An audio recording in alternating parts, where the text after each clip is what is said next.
The following programs were originally aired live, long before the advent of high fidelity, and they were recorded using a variety of means, from direct recording onto early audio tape and glass records, to simply placing the microphone of a wire recorder in front of the speakers of a radio playing the program. I hope, however, that any variance in audio quality will not take away from your pleasure in listening to these, some of the all-time favorite shows.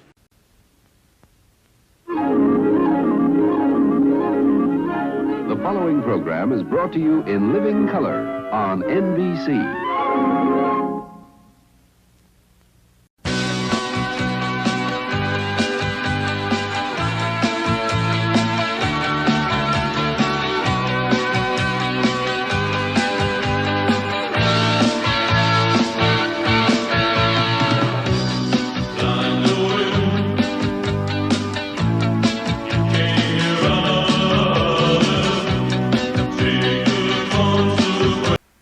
Next guest will give you the laughs, just don't ask him to lend you money. It's Jack Benny coming up next. The Jack Benny Program. Quality of product is essential to continuing success.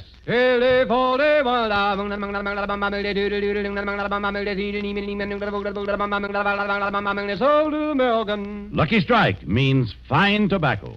So round, so firm, so fully packed. So free and easy on the draw. LSMFT, LSMFT, LSMFT. Sure thing. That's right. Lucky Strike means fine tobacco, so round, so firm, so fully packed, so free and easy on the draw. At 45, sold American. Certainly, it takes fine tobacco to make a fine cigarette.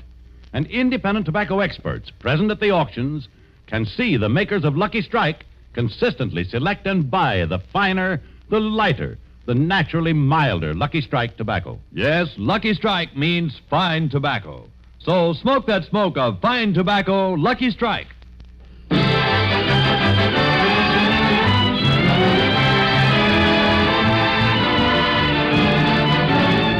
The Lucky Strike program, starring Jack Benny with Mary Livingston, Phil Harris, Rochester, Larry Stevens, and yours truly, Don Wilson.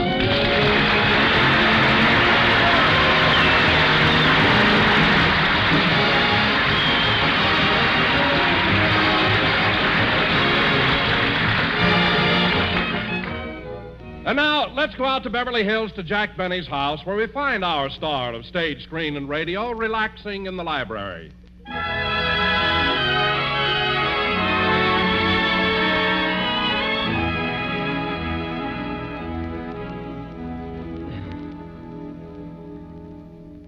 Gee, it's nice to have a few hours to yourself with nothing to do. I think I'll read a book. See, there's some good ones on this shelf here. Here's one. Gertrude Eichelberger, Girl Plumber. Oh, I read that one. Gosh, it was touching. I'll never forget that part where Gertrude tenderly picked up a monkey wrench and bashed her husband's head in. But he had it coming to him. Imagine heating his beer with her soldering iron.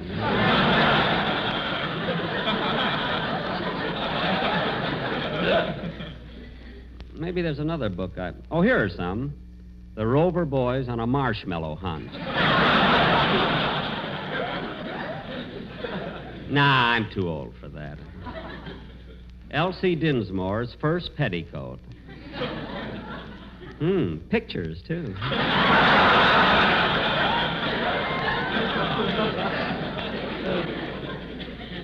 Nah, I'm too old for that. Forever Amber. Nah, I'm...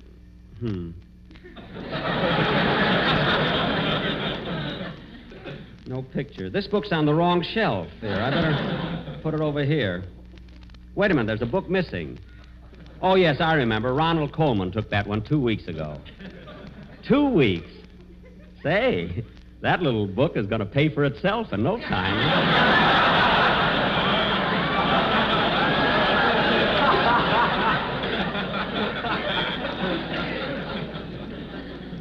Oh, here's one I haven't read.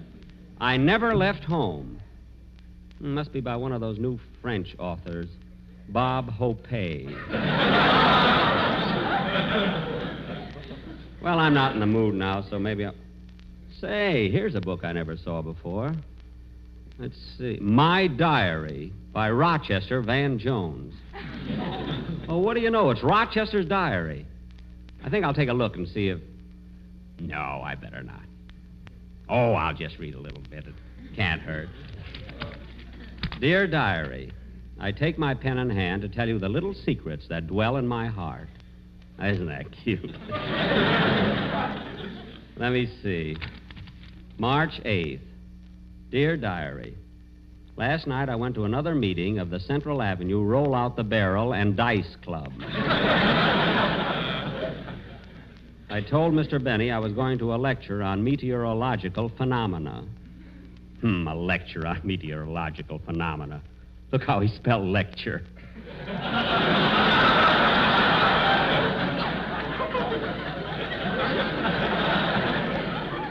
Let's see. April 2nd. Dear Diary, 2 nights ago I dreamed that Lena Horne fell madly in love with me. Last night I dreamed she threw her arms around my neck and kissed me. Right now I'm drinking Ovaltine as my dreams are getting better all the time.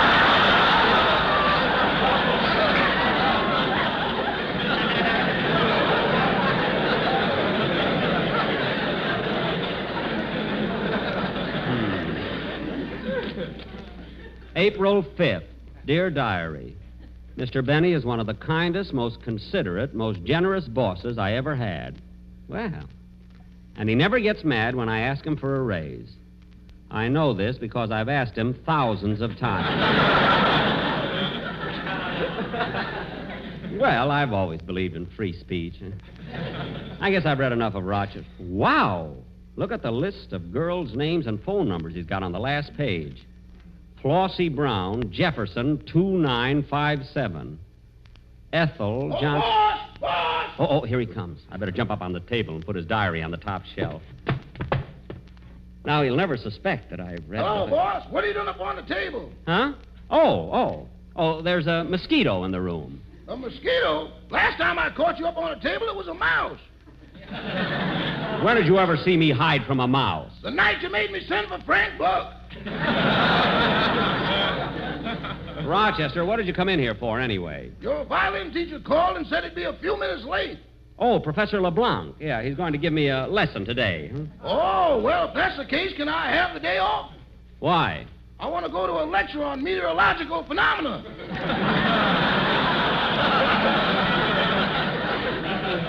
Rochester, you've been there once. Well, this time I'm going to try to get even.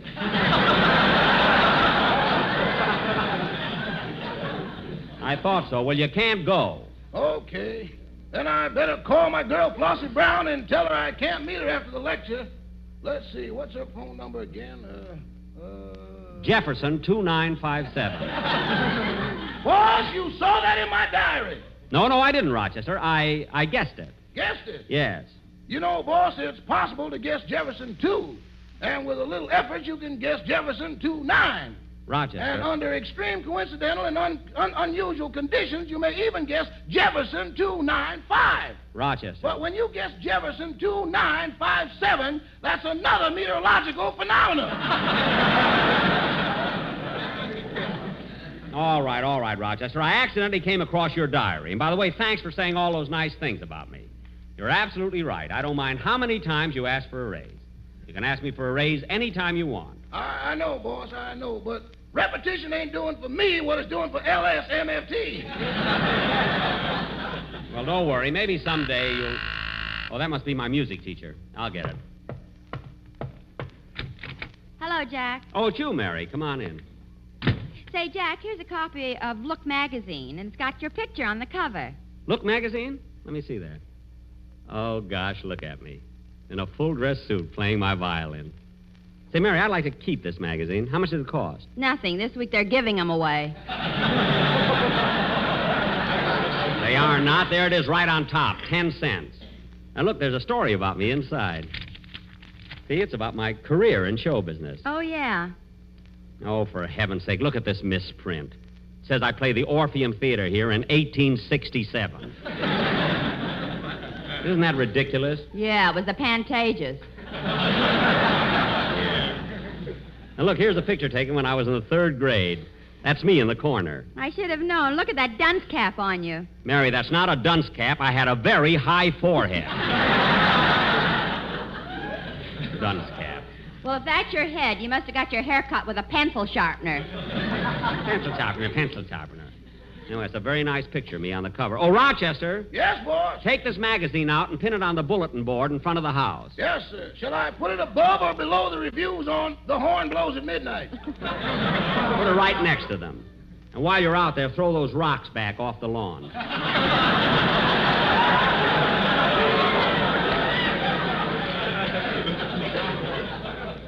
Jealous bunch of actors there. Oh, Mr. Benny, I meant to tell you, your music teacher, Professor LeBlanc, is waiting for you in the den. Professor LeBlanc? I didn't hear him come in. Say, Jack, is that the same violin teacher you had last year? No, Mary. He gave me 3 lessons and was drafted. Boss, he gave you 3 lessons and enlisted. Never mind. Mary, I got to go in the den and take my violin lesson. See you later. Ya-da-da-da-dum, da-dum, da-dum. That's funny. Told me he was drafted. I never could understand that.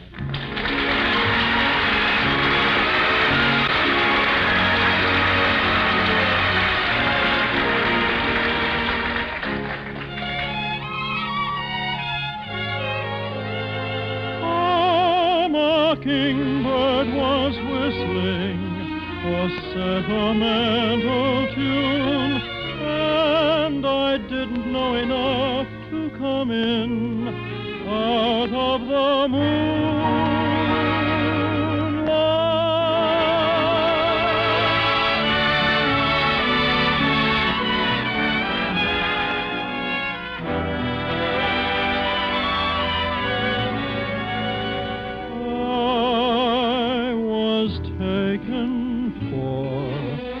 sleigh ride in July.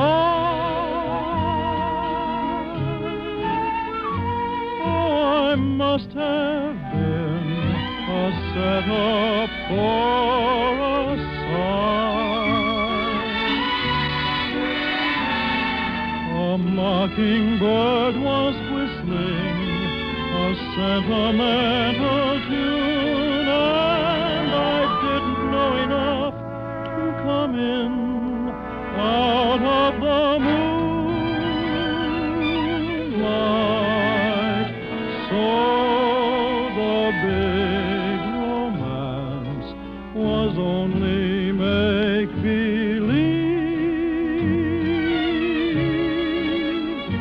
Just a sleigh ride on a balmy summer eve. My dreams were safe all winter, and then to think that I was taken for a sleigh ride in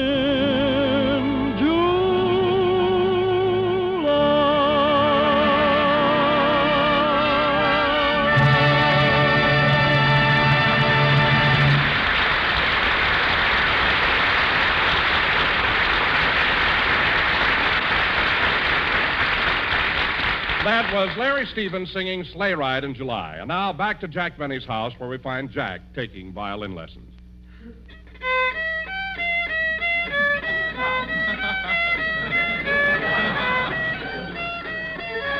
No, Monsieur Benny, no. Did I do something wrong, Professor? No, Monsieur Benny. Perhaps it is my fault. But do you mind if I tell you something? No, of course not. After all, you're the teacher, and you probably know more about the violin than I do. Thank you.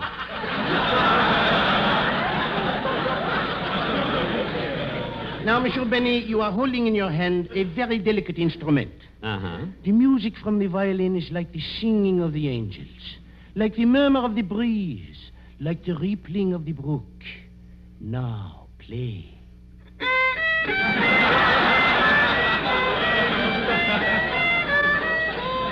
Gee, it does sound like that, doesn't it?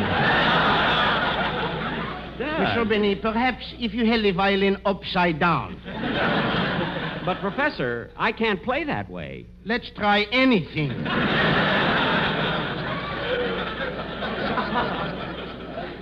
But, Professor, I don't think I'm good enough to do tricks yet. Very well. We will try it again. And this time, I will help you. I will count off. Okay. Ready? 1, 2.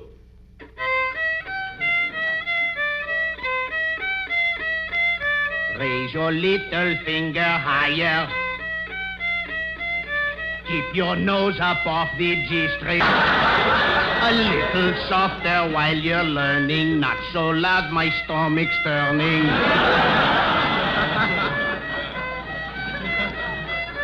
Hold your bow so strokes are littler. They should make you play for Hitler.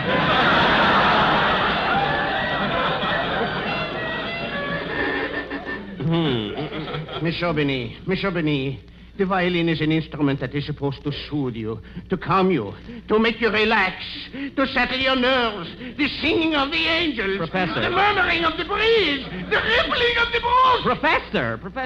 Forgive me, Monsieur Benny. I lost my temper. Oh. I wish it was my hearing.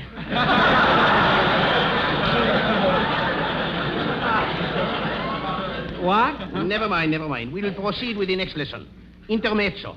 Intermezzo. That's what I like, that classical stuff. Proceed, please. Thank you.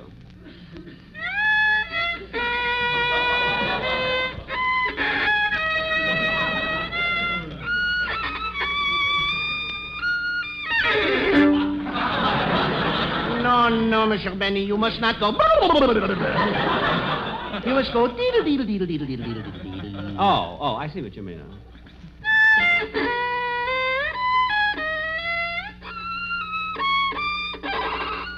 Diddly diddly diddly diddly diddly diddly.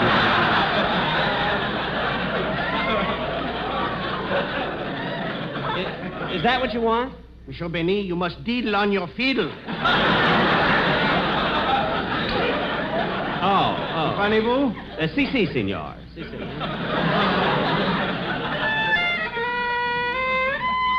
Hiya, Jackson, what are you doing with that? Oh, no, it's spring, Jackson. The little birdies can't take that. Phil, stop butting in. I'm taking a violin lesson. Well, who's the character with the silly mustache? Phil, please. I am Professor André Leblanc, Monsieur Benny's music teacher. Hi, Andy. What do you hear from Petrilla?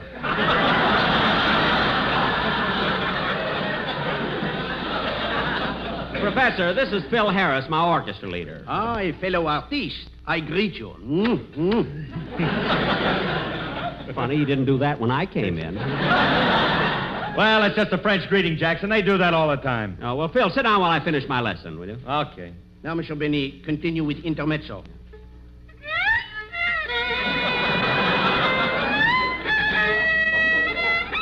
Monsieur Benny, you are playing much too loud. Can't you play a little softer? Do you have a mute? No, but I can put a glove on my left hand. Why don't you throw a wet towel over the strings? Now, Phil. Please, Monsieur Harris. I am trying to teach Mr. Benny something. And you are driving me nuts, too. You said, now be quiet, Phil, will you?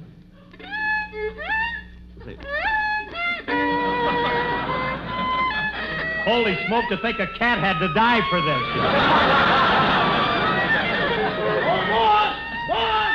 Boss! Now what? There was a phone call for you. For me? Yeah, it was a complaint that you're playing too loud and it's very disturbing. Who phoned? One of the neighbors? No, the San Francisco conference. Stop making things up. I'm sorry, Professor. Well, never mind. For today, the lesson is over. Through. Finish. Kaput.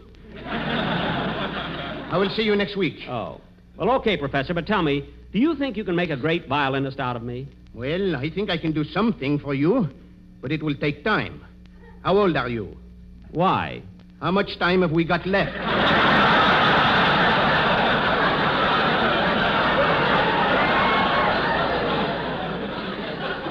Now, wait a minute, Professor.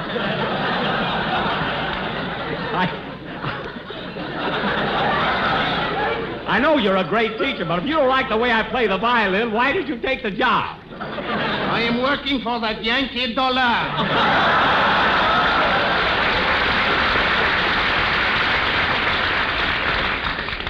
Oh. Well, you ain't gonna get it around here.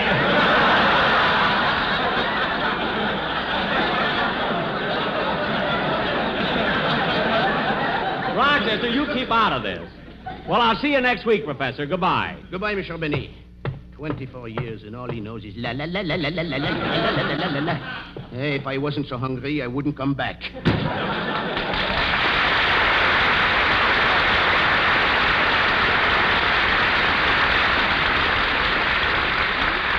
Now, Phil, please go in the other room with Mary, will you? I want to practice a little more. Say, Jackson, what's come over you all of a sudden? Practicing the violin and taking lessons and everything. Nothing. I just want to get rusty, that's all. Oh, no, you got something up your sleeve. Now, what is it? I have nothing up my sleeve. Now, get out of here and let me practice, or I'll put you out. You put me out? Yes. Let's see you do it. Okay, Jackson, I'll go quiet.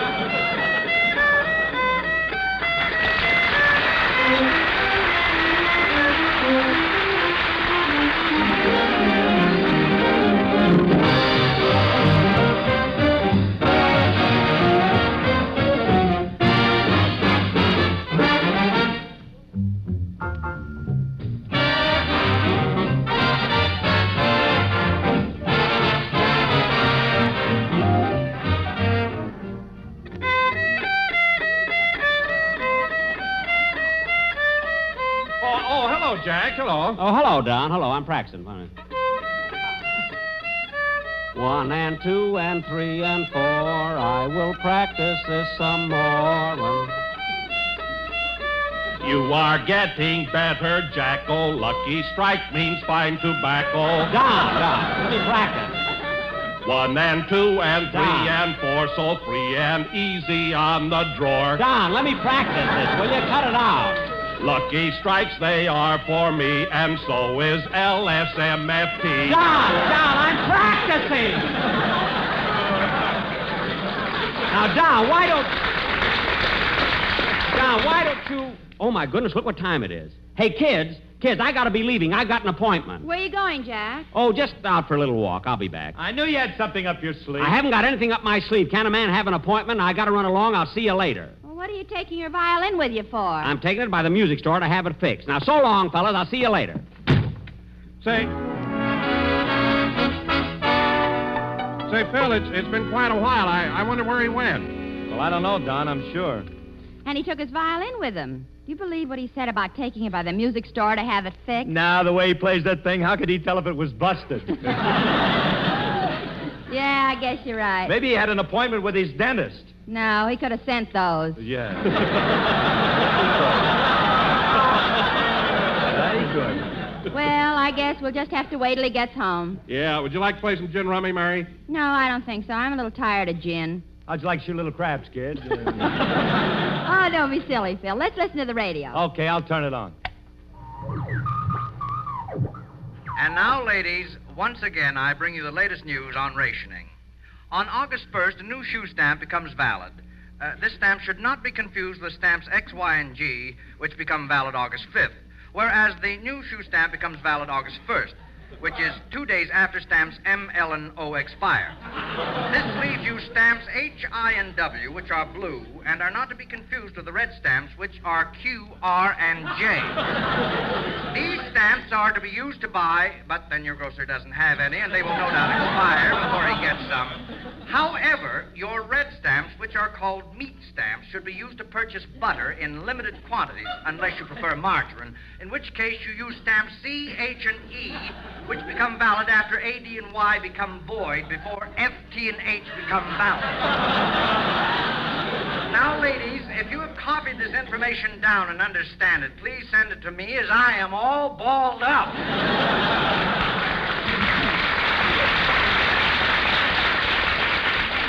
Address your letters to All Balled Up in care of the station to which you are listening. Oh, get something else, Phil. Okay. Ladies and gentlemen, are you a Los Angeles pedestrian? Are you suffering from bumper fatigue? Does your head ring? And when you answer it, is it a wrong number? It is? Then you've got static in your attic. So why not try sympathy soothing song? And here's good news for people who can't sleep. Just mix 2 drops of sympathy soothing syrup with 1 quart of gin. Drink down this pleasant mixture, and when you go to bed, pull the cork up over you. But remember, use only sympathy soothing syrup. Sympathy spelled backwards is Yatapamis. Y-H-T-A-P-M-Y-S. Yatapamis, Yatapamis, Yatapamis, drives your blues away. And now, ladies and gentlemen, a few weeks ago we got a letter from a man who was greatly helped by sympathy soothing syrup. And we have asked that man to come here tonight and tell you his own story. What is your name, sir? Jack Benny. Phil, did you hear that? Yeah, so that's where he went, huh? Mr. Benny, what is your profession? I'm a violinist. And it just happens that I brought along my violin, and I'd like to Now, play... Mr. Benny, how long ago did you start taking our product? About 6 months ago. And at that time, I was very weak and run down. In fact, I used to get tired out from brushing my teeth. But after using 3 bottles of your sympathy soothing syrup, I can now brush my teeth without changing hands.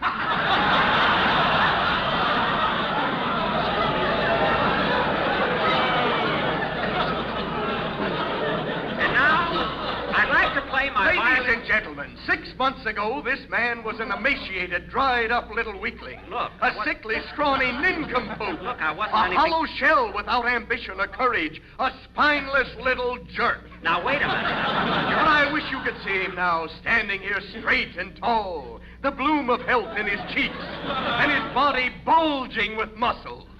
Me? Yes, ladies and gentlemen, this man who 6 months ago was a sickly, scrawny... That's enough already.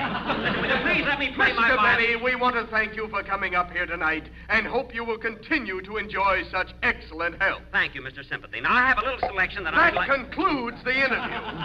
And now, ladies and gentlemen, a word on behalf of my... Tonight, folks, I'm going to play... Get away from that microphone! It's a very short number. Will you please stop? I have a commercial to do. But you told me if I came up here, I could play. I did not. Now, here, take this bottle of sympathy soothing syrup and go. You promised me the large size. I promise you nothing. Ladies and gentlemen, do you suffer from... Get away from that microphone! Ladies and gentlemen, do you suffer from droopy eyelids? Do you wheeze? Do you have stripes in your pipe? You do? Then why not try some sympathy soothing syrup? Remember, sympathy spelled backwards is Yatapamis. Yatapamis, Yatapamis, Yatapamis, drive your blues away.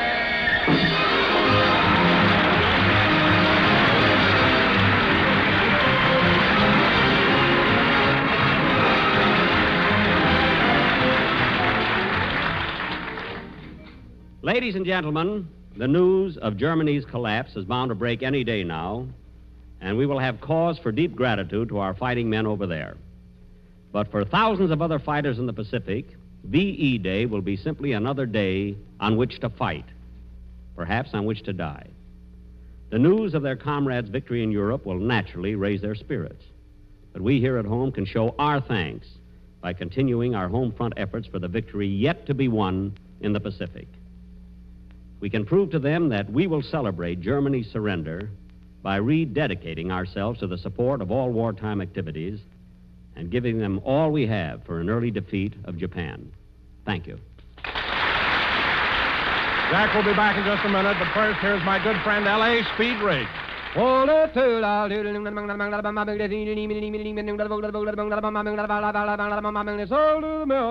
Quality of product is essential to continuing success.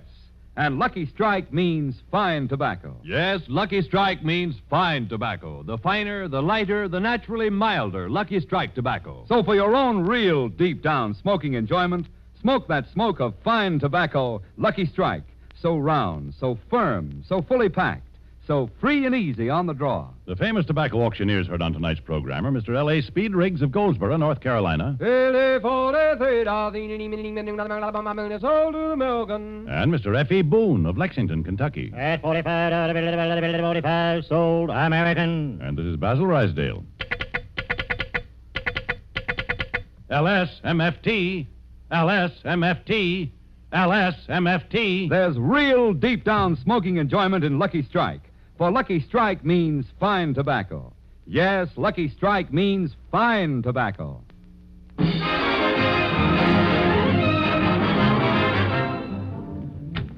Hey, kids, I'm back. Where were you, Jack? Yeah, Jackson, what was the big secret? Well, if you must know, I made a guest appearance on a very high-class program. You did? Yes, and kids, I want to tell you that I was absolutely a sensation. I played a violin solo. They made me take 4 encores.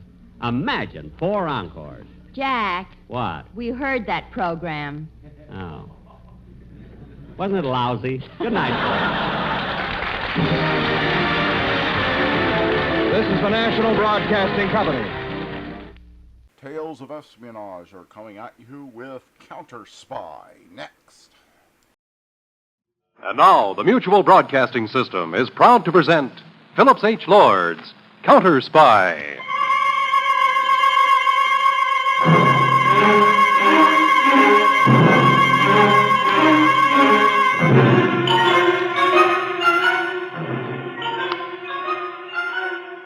When are we going to start emptying out that thing? I figure we wait one more month. I'm glad we're through. Why? To tell you the truth, I was getting kind of shaky at the end. I'm glad we're getting out while we're still ahead. That's just the idea. Always quit while you're ahead. That way you can't lose. What happens if she finds out? That's the one thing I'm worried about. Well... For her own sake, she better not.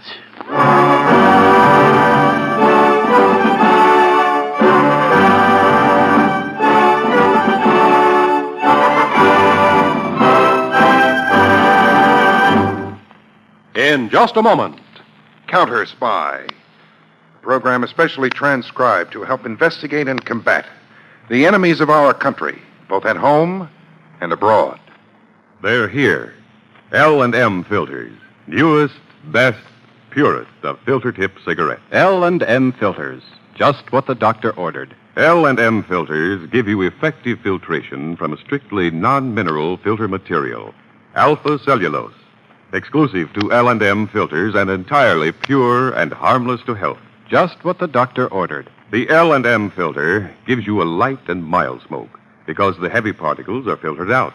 Just what the doctor ordered. L&M filters give you much less nicotine. The L&M filter removes 1/3 of the smoke, leaves you all the satisfaction, much more flavor and aroma. These facts from the statement of Dr. F.R. Darkus, Director of Research for Liggett & Myers Tobacco Company. At last, a filter-tip cigarette with plenty of good taste. Buy new L&M filters in the striking red and white pack. This Christmas, give the newest, give the best. L&M filters.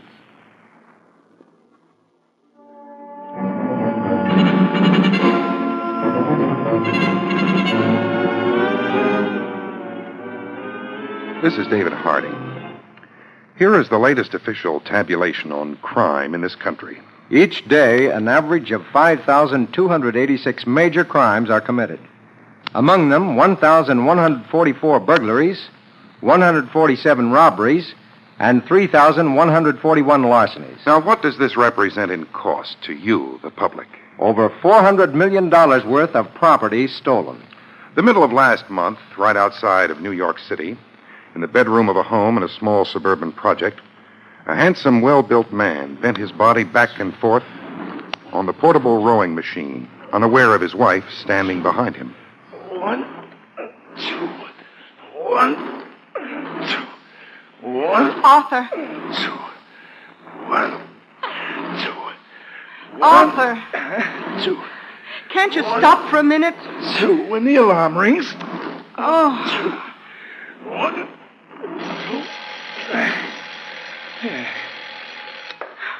Now will you listen to me? Hand me the towel. Arthur, please. Okay, I'll get it myself. Arthur, I've got to talk to you. It's about... I know what it's about. Money. And there's nothing I can do about it yet. You know what I make? I give you all I can. Arthur, I try not to complain, but I don't know, I just can't make a go of things this way. We owe everybody, and it keeps getting worse all the time. Now, look, Sue, we've been over this 1,000 times. It's not my fault. I do the best I can. But you can do so much better. You still act like a little boy. You gotta grow up someday. I want you to be a man. Now, look, there's nothing wrong with me. I've got a great possibility. Of course you have, darling, but you're not using it. In the meantime, something terrible is happening to us. So, you don't have any new dresses. It isn't just that, Arthur. Believe You me. want me to believe you, and yet you don't want to believe in me. When Dan Hadley and I finish our invention, you'll have everything you want, Sue. That invention. Another of your little boy's secrets.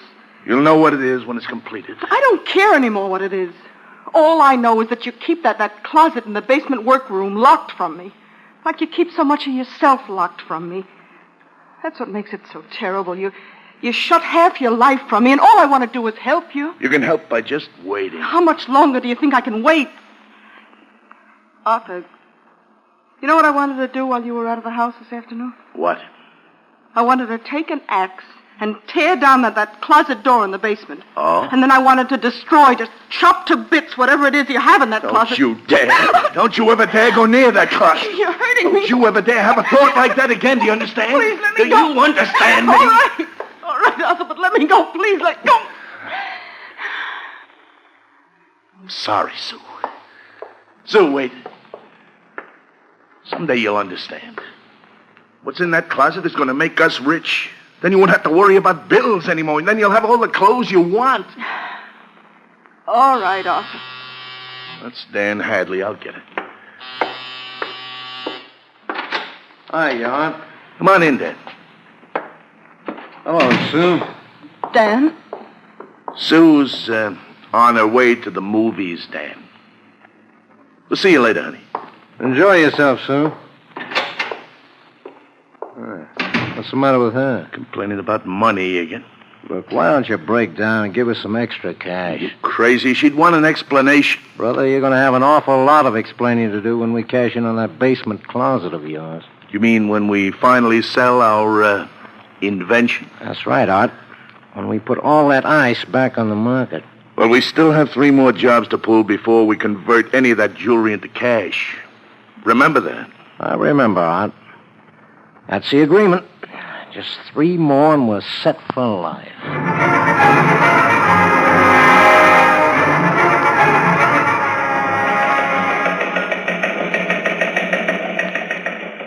Headquarters, Washington. To all CounterSpy field offices. Special order over Mr. Harding's signature. All important data concerning jewel thefts will be forwarded immediately to Statistical Department for processing. This is A1 priority. End.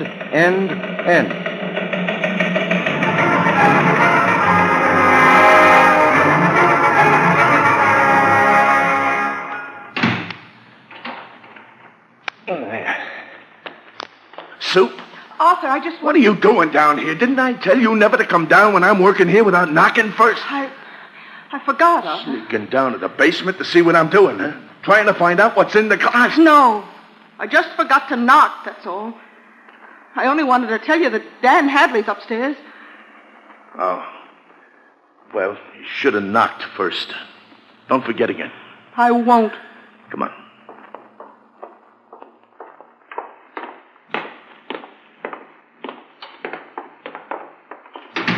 Got here a little early, Aunt. It's okay, Dan. We can get more work in. I'm ready to go. You can run along now, Sue. All right. Honey, Yes? sorry I blew my top that way. Just on edge now that Dan and I are in the home stretch with our invention. Wish you could understand. Try, huh? I'll try. That's my girl. I'll see you later. What was that about, Aunt? I thought you was snooping to see what was in the closet. I made a mistake. Well, ready for my trial run? Anytime you are. All right, help me with this sofa. All right, where do you want it? Just a couple of more feet to the left. No, this'll do. That's all. Yeah, what's next? Move that armchair back against the wall. Okay. This all right? About a foot nearer the door. Yeah? Yeah, fine.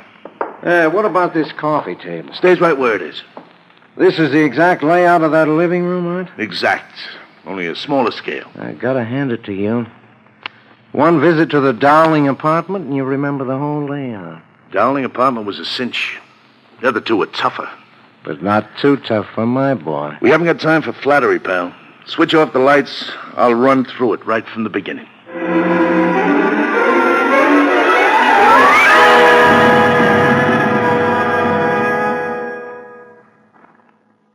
We'll return to CounterSpy in just a moment. Better get out of bed, dear. You'll be late for the office. Breakfast's on the table. Oh, I'm in no condition this morning. Ate too much with the boys last night. You know, every good wife should know about Eno for just such emergencies as this. It's truly amazing what gentle Eno may do for you when you overeat or eat food that doesn't agree with you. Yes, just a dash of good-tasting Eno and a glass of water before retiring, and repeat it in the morning if necessary. That's all you need.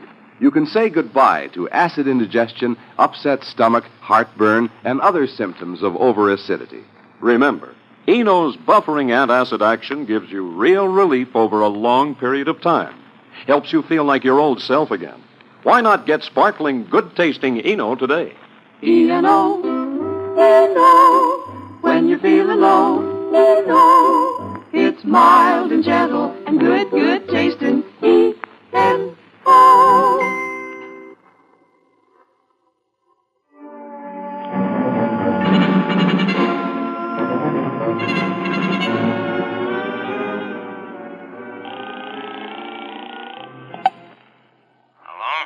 Dan, this is Art.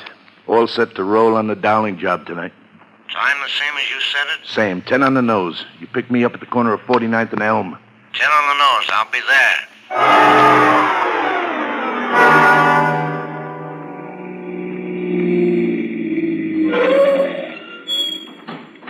Remember, Dan, keep driving around the block. Okay, but this ain't gonna be as easy as the Dowling job.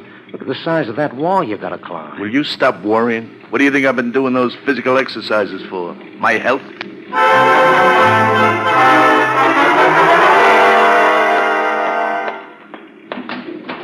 All right, let's go, Dan. How did it go, Art? Sweet as candy. You get everything? You don't think I'd mess up our last job, do you? You bet I got everything.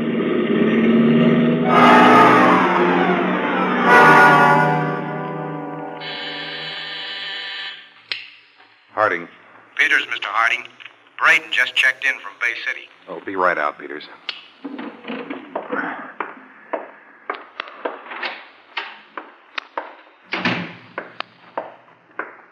How are you, Mr. Harding? Oh, a little the worse for wear, Braden. Well, I can give Braden the rundown in the lab if you want to take a break. Oh, thanks. I'm okay, Peters. Let's go. Peters, fill you in on any of it, Braden? Only that I'm to be Central Control Agent, reporting directly to you, sir. Mm-hmm. Well, first, Braden, I want you to see the chart of New York over on the wall there. Uh-huh. Well, it's quite an elaborate setup to devote to jewel thieves. Believe me, Braden, these are the most elaborate jewel thieves we've come across, and the most successful. Now, they've operated exclusively in the part of town marked off on the chart here. Mm-hmm.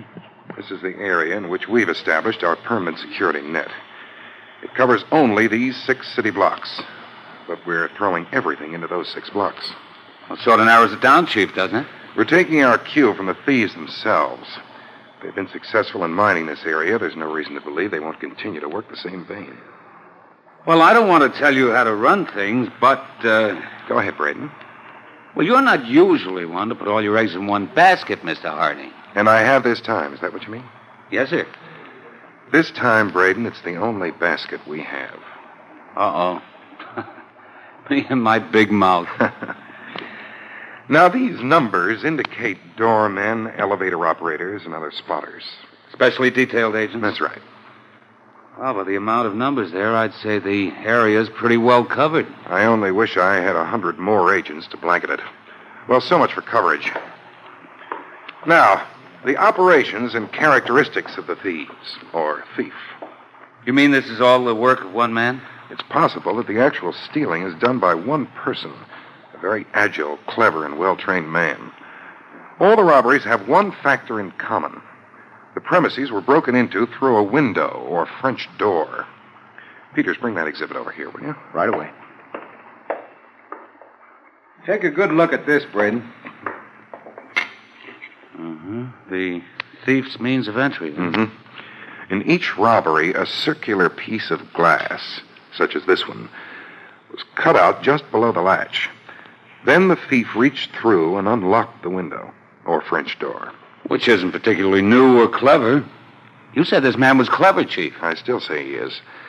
Notice these pieces of cellophane tape stuck to the glass. Yes, so? So the tape keeps the glass from falling after it's cut, practically invisible. After the thief was through cutting, he had only to lift the cut piece out, noiselessly. So, Braden? So I was wrong. Clever is right. Tape-cut glass. Well, it certainly doesn't spell out anybody's name to me, Mr. Harding. Nor to me either, Braden. But it's all we have so far to identify the people involved. May turn out to be enough. We'll find out starting tonight.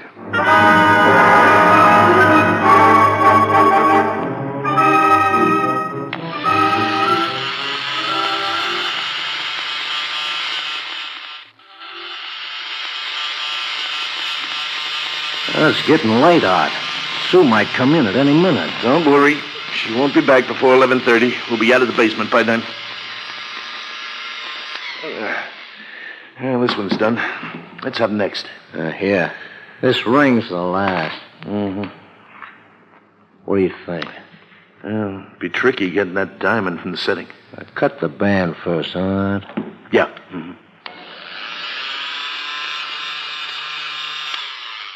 Yeah. This band goes with the other settings. Be careful, that stone. It's a beaut, you know. Haven't chipped one yet, have I? There you are. Got a scratch on it. Put it on the scale. 6 carats. Stone number 872. Cut diamond. Weight 6 carats. Dan, that does it. We're finished. 872 stones. Well, even at 25% of their market value, they're worth over $250,000. Easy. You'll have the rest of those jewel settings melted down by tomorrow night, huh? Yeah, sure thing. Same way in bars, right? Yeah, of course. Nobody's going to identify a bar of platinum as once having been the setting for their diamond tiara. Yeah, for that matter, no one's going to be able to pick out unmounted stones and say for sure there is. All right, help me put this stuff away.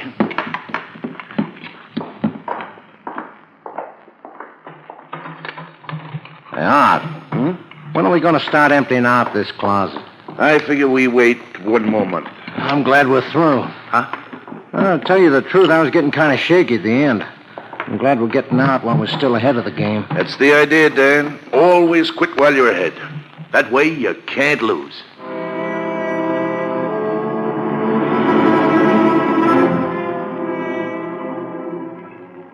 All right, thanks. Nothing positive yet, Braden. Well, we've certainly lost a lot of time, Mr. Harding. 10 days at it and no results at all from our security net. No robberies either. Well, that could be a good sign. You really think so, Chief? Really? No, they're probably just laying low, and in the meantime, we're tying up our facilities and men. If there was only some way to make them move. Well, Peters and I have been working toward that end. Yes. I have Mrs. Rogers with me, Chief. All right, Peters, please come in with her, will you?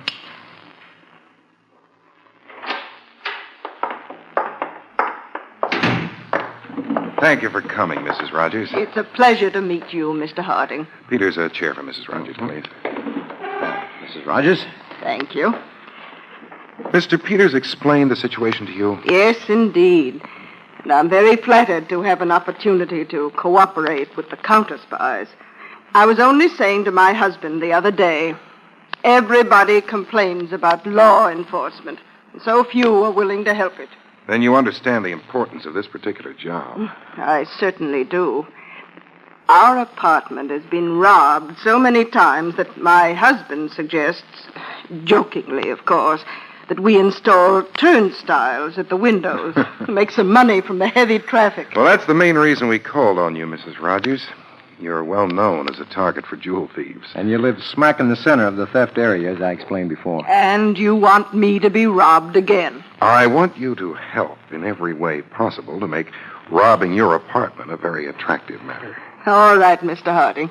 I'm very willing to help in every way possible.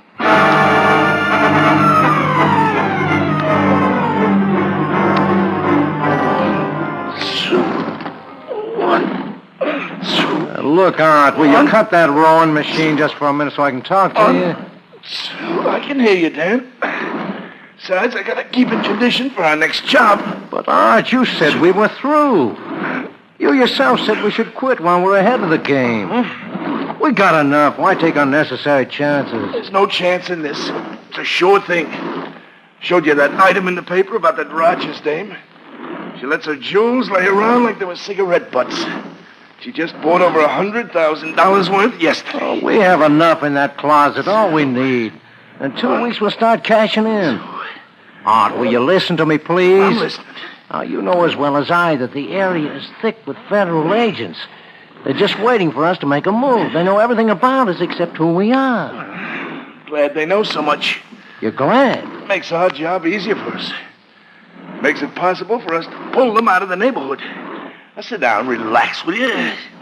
Hey, Art, you said you could pull the feds out of the neighborhood. How? How? The old 1-2, that's how. 1, 2, 1, 2, 1.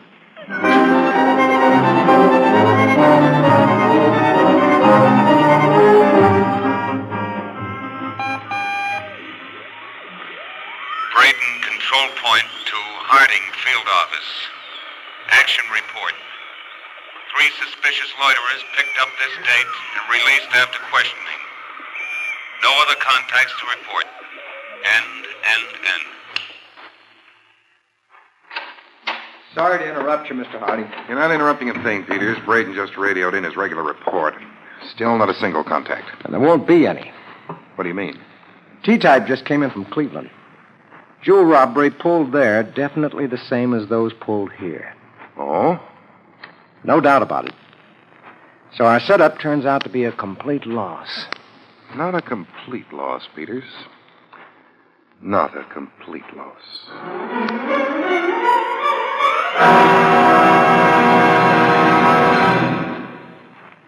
Back to CounterSpy in just a moment.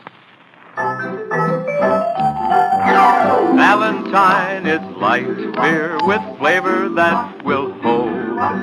Valentine is a wonderful beer 'cause it tastes good when it's cold. And Valentine is fine beer. You can chill it all you will. Valentine is the deep brewed brew with the flavor that chill can't kill. You know, friends, no matter what the weather's like outside, it's always winter in your refrigerator where you chill your beer. And that's why Valentine beer is deep brewed, to hold its flavor even when you serve it ice cold. The fine, full flavor is brewed so deep in Valentine beer that chill can't kill it. Every cool, sparkling, refreshing glass just brims with flavor. 'Cause Valentine is fine beer. You can chill it all you will. Valentine is the deep brewed brew with the flavor that chill can't kill. P. Valentine and Sons, Newark, New Jersey.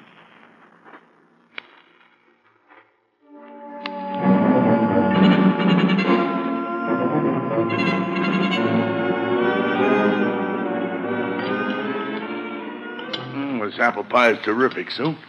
How about another piece, huh? That's it, a good big slab, huh? It's my girl. Here. Boy, I'm hungry. Hey, what's the matter with you, anyway? What could be the matter? Well, you haven't said a word to me since I came home, Sue. What's there to say? Plenty. I told you why I went out of town, didn't I? I told you it looks like that man out there is going to buy the invention. Yes, you told me. Still haven't any confidence in me, huh? At this stage of the game? Arthur, you're never going to grow up unless something drastic happens. Well, don't you worry. Something drastic is going to happen. Very short time, you'll see. Oh, Just Arthur. you wait and see. In a very short time, everything's going to be so different for us. That's Dan. I phoned him to come over. Wanted to tell him the good news in person. I'll be right back. Cut a piece of that pie for Dan, will you?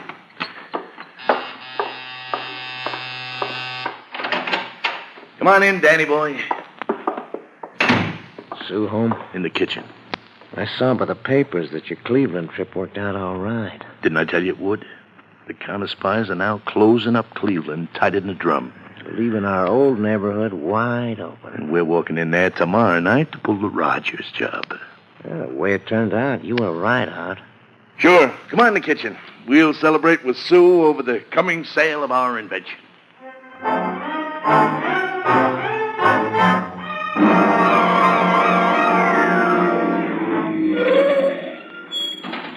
Let's go, Dan. Hey, you came out quicker than I expected. You have any trouble? No trouble at all. Just went as smooth as ice. You get everything? Uh-huh. All in this bag. That Rogers dame sure is careless with her jewels. Doesn't deserve to have them. You want me to hold on to the bag the same as the other times? Yeah. Bring it around to the house tomorrow night and we'll go to work on them. I'm glad it's over. This is our last job, Art. Definite? I told you yes, didn't I? Now relax, will you? There's nothing more to worry about. What could go wrong now?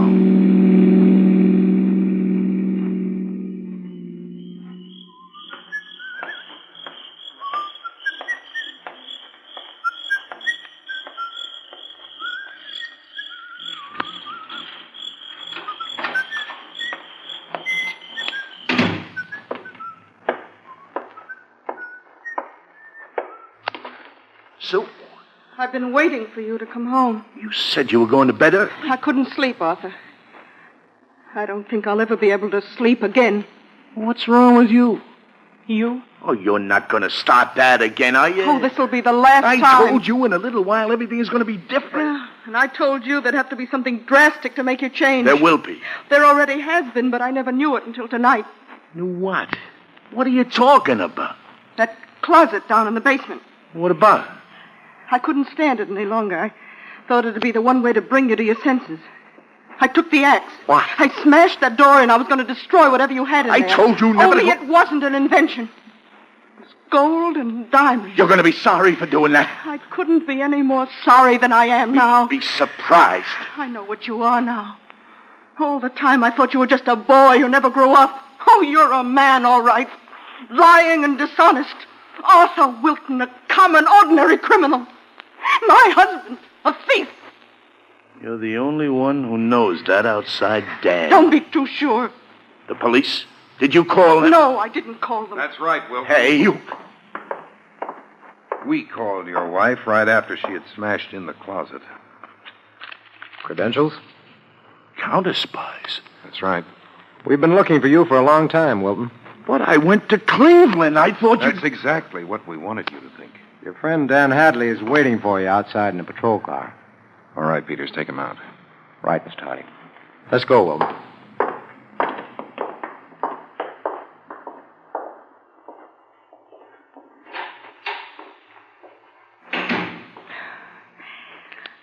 I didn't know anything about it. Not a thing. Till tonight. I'm sorry, Mrs. Wilton. You're sorry. I don't think you realize what it means to be sorry. What it really means.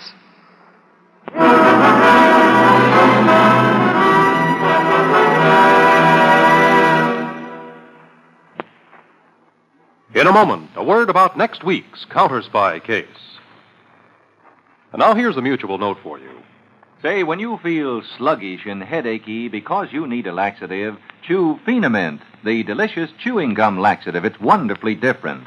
Phenamint is different because you chew it, and different because it removes mostly waste, not good food. You see, Phenamint does not work in the stomach where food is being digested, does not take away a lot of the good food you need for energy. Doctors know that Phenamint works chiefly in the lower tract where it removes mostly waste, not good food. You feel fine, full of life and energy. So do as millions do. Get delicious Phenamint, F-E-E-N-A-M-I-N-T, for yourself, for your children. Say, what do you do when hamburgers give you acid indigestion? I chew Chews and feel better fast. Chews, the chewing gum remedy? Right. Choose CHOOZ for almost instant relief of upset stomach, heartburn, other acid indigestion misery. Chew Minty Antacid Chews. 10 cents.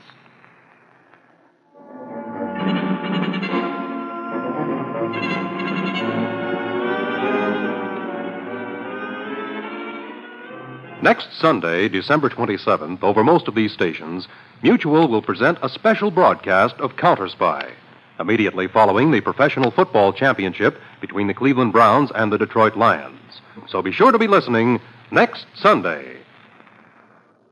Hey, Matt, how about we check in with Fibber, Magee, and Molly next? That sounds good to me. The Pet Milk Program with Fibber, Magee, and Molly.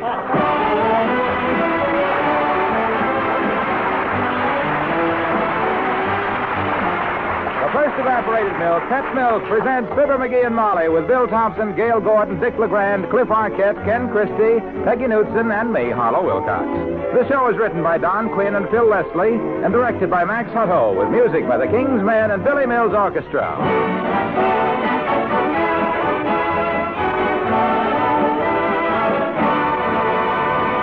In recent months, Pet Milk Company has celebrated 5 special birthdays. Yes, in the past 5 months, 5 sets of Pet Milk quadruplets have had birthdays. And now comes another special Pet Milk birthday. Tomorrow, the Fultz quadruplets, those 4 identical little Negro girls of Reidsville, North Carolina, will be 5 years old. And during that time, they have developed from tiny babies of 3 pounds each to sturdy, vigorous youngsters of over 45 pounds.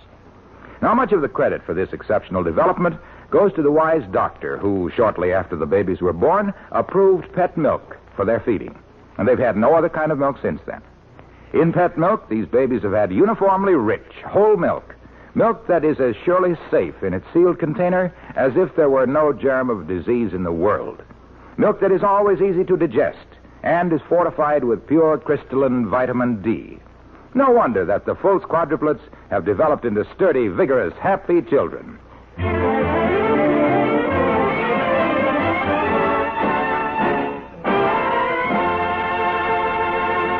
If a fellow had his wife in his car and was taking her to Kramer's drugstore at 14th and Oak for a soda, would you say he was driving her to drink? Oh, you wouldn't? Well, anyway, here they are in the car, Fibber, Magee, and Molly.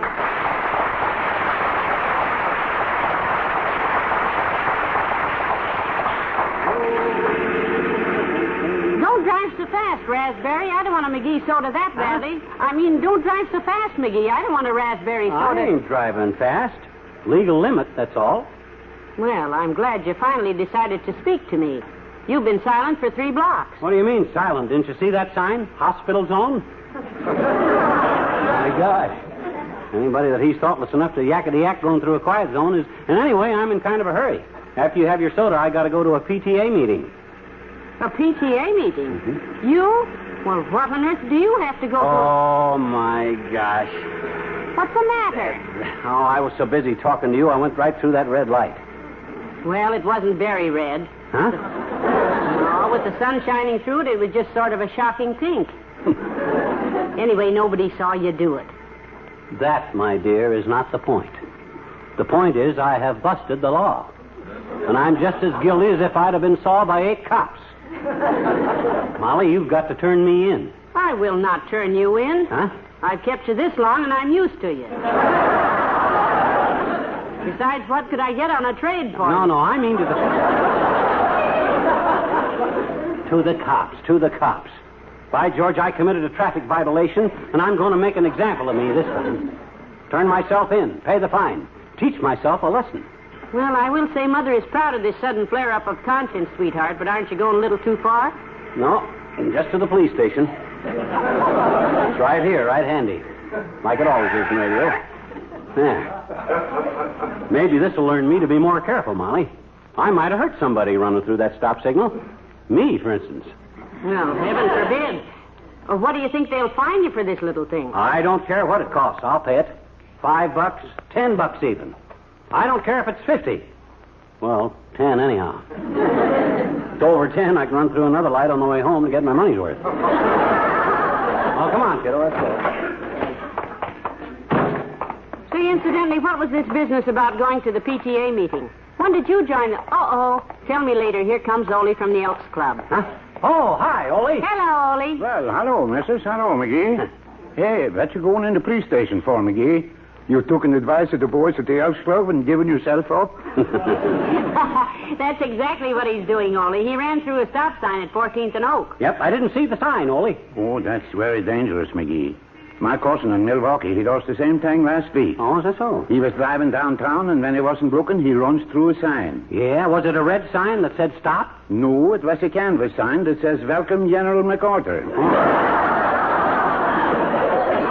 And after he drives through it, it just says, Well, General MacArthur. I tell you have to be mighty careful in traffic these days, Ole.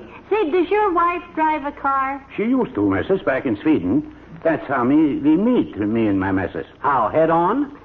No, I was working on a farm, McGee. One day she drives by and waves at me with a little lace handkerchief. Oh, that's cute. I was plowing at the time, and I absent-mindedly waved back with the plow.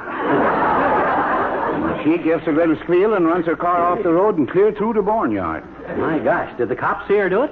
Well, the sheriff comes right away, but he don't arrest her. He lets her go with a warning. Oh, first offense, huh? Sure, first offense, and then a telephone pole, and then another offense. But she finally stops the car. Well, that's all very interesting, Ole, but this ain't paying my debt to society. I got to get in the police station here and get this thing... Before you go, McGee, I got a message to give you from the Elks Club. Yeah? They want you to be chairman of the new committee. It's called the Keep Out Members That Don't Pay Their Dues Committee. Oh, well, that's a good idea. What do I do? Keep out. So long, man.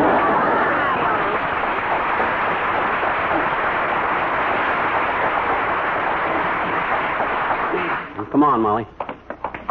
I want to pay my fine here and clear my conscience so I can... Hey, Bud, you the chief? Wait till I look at this badge on my cap here. Yeah, that's what it says, Chief of Police. What can I do for you, mister? Well, he has a confession to make, Chief. He's been a bad boy. Smoking behind the barn again, Sonny?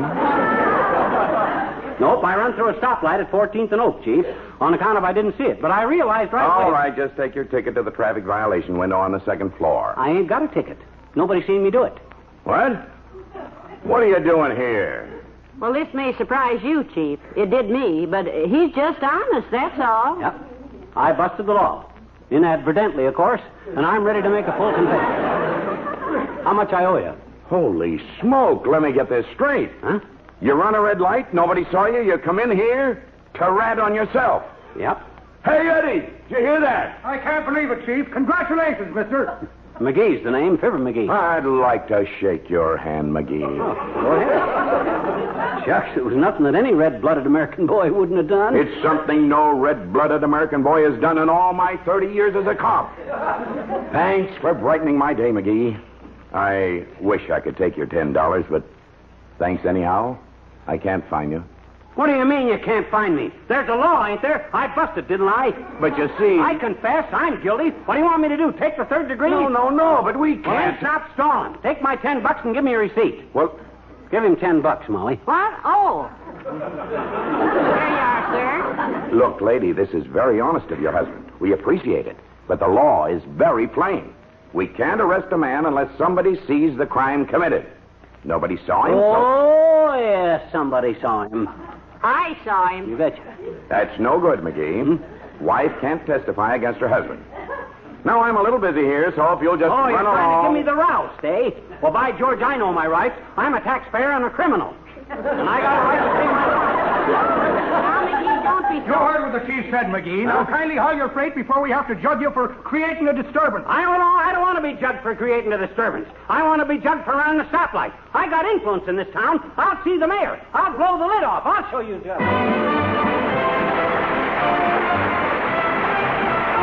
Here's a new composition by Billy Mills and Toby Sarinsky, The Doodlin'.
Hey, sis, when can we see the mayor?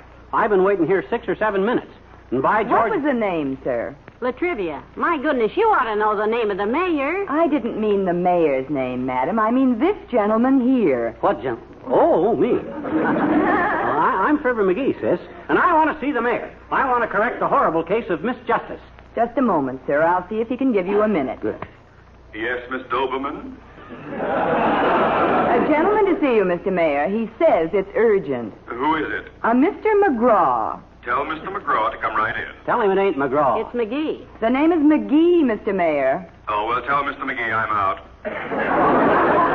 In that case, I'll be McGraw. Come on, Molly. Just a minute, sir. You can't go in there. Hi, Latrivia. Remember us, Mr. Mayor? Mr. and Mrs. Fibber McGraw? Oh, yes. I didn't realize who... If I'd known you were with him, well, sit down. Thanks, Latrivia. Now, here's the situation. I was driving... Oh, excuse me. Yes? Oh, yes, you have my speech ready for the dedication. Yes. Well, I have one correction. In paragraph 7, page 245, strike out the phrase, the little red schoolhouse. Yes, make it the little red, white, and blue schoolhouse. These are sensitive days. Thank you, Mr. Sherwood. Now then, folks, you were... Heavenly days. Does your speech run 245 pages? Yes, but it's on thick paper. Now then, what was it, Magee? Latrivia, I want to correct the horrible instance of misjustice. I've just ran up against a flagrant case of non-prosecution. Flagrant, dearie, not fragrant. I mean fragrant. It smells. Latrivia, your police force is riddled with corruption. They won't persecute a guilty man. They won't fine a guy $10 that he comes involuntary and confesses to a legal violation. And do you realize that your chief... Wait a minute. Let me get this straight. Mm-hmm. You tell me, Molly. Well, it's very simple, Mr. Mayor. A, he ran through a red light. Yeah, you tell him.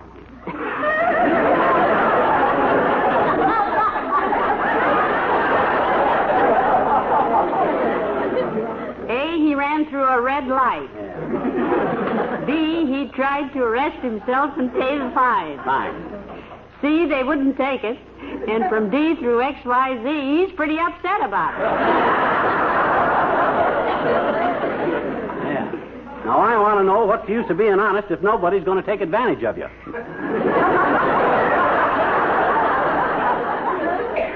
A good question, and one which rarely arises in politics. Look, Magee, you go back to the chief and tell him I sent you. Oh, swell. And when you get there, hand him this dollar bill. Huh? Oh, what's the dollar for, Mr. Mayor? In politics, Molly, this is known as passing the buck.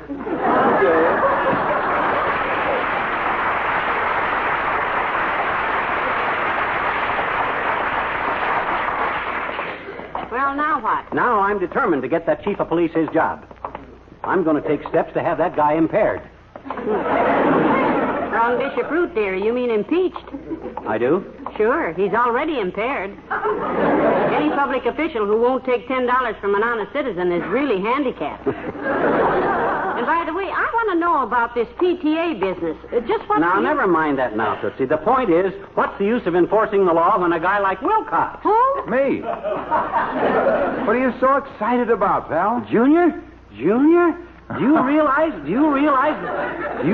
that our city administration is riddled with honesty? Is that bad? Well, Magee thinks so. He ran through a red light, arrested himself, went down to pay the fine, and they wouldn't take it because nobody witnessed the crime. Yeah, no, ain't that awful, Junior? Do you realize that when an honest citizen tries to throw $10 on the drum and they won't take it, it makes a mockery of the law? Pal, I'm glad you brought that up. About what up, Mr. Wilcox? About the drum and the mockery. Drum and the mockery? Yeah. Do you realize that the pet milk recipe of the week is mock drumsticks? Mock drumsticks? Uh-huh. And I was just on my way to the mayor's office to suggest that this be made National Mock Drumstick Week. Mock drumsticks? Yeah, week. Whole week. Look, Junior, look. If you think I'm going to go out and shoot mockingbirds just to get a couple of drumsticks... But anyway, they wouldn't have enough meat on them. No, dearie, no, not mockingbird. Well, what then? There ain't any such bird as a mock.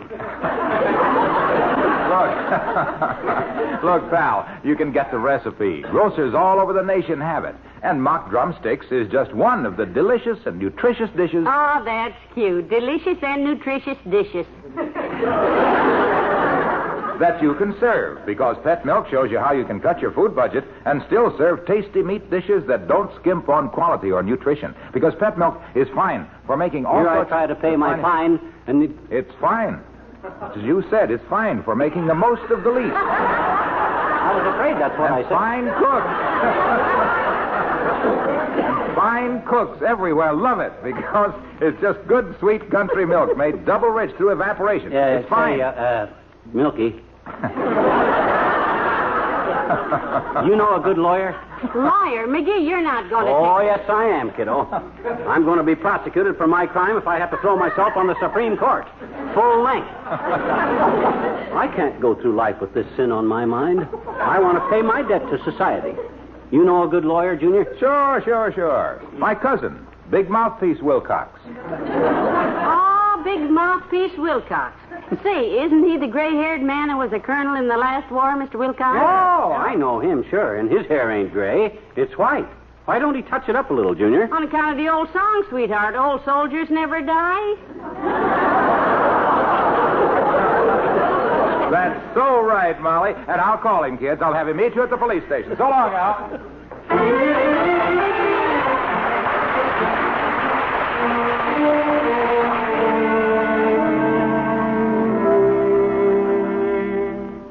Soldiers never... Oh, hi, Bud. Are you Big Mouthpiece Wilcox? That he was to meet us here in the police station, where we are now? No, sir. I am ipso J facto, sir. The criminal lawyer. Oh, well, I must say you look the part.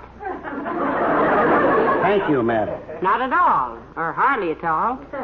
Mr. Wilcox sent me to handle your case, sir, because he was tied up in his office. Business? No, burglars. They tied him up so tight that, well, let's get down to cases, sir. I am perfectly capable of handling this case. Uh-huh. They have a saying around the courtrooms, Ipsy's a daisy. Ipsy, that's me. Ipso J facto. Pardon me. What was that, sir? He said pardon him. Well, now, I'm afraid that's a little beyond my province, madam, because my province is Saskatchewan. And to be pardoned, he must go to the governor. Fortunately, the governor and I are very close, although the governor is much the closer of the two. I remember one time at a stud poker game,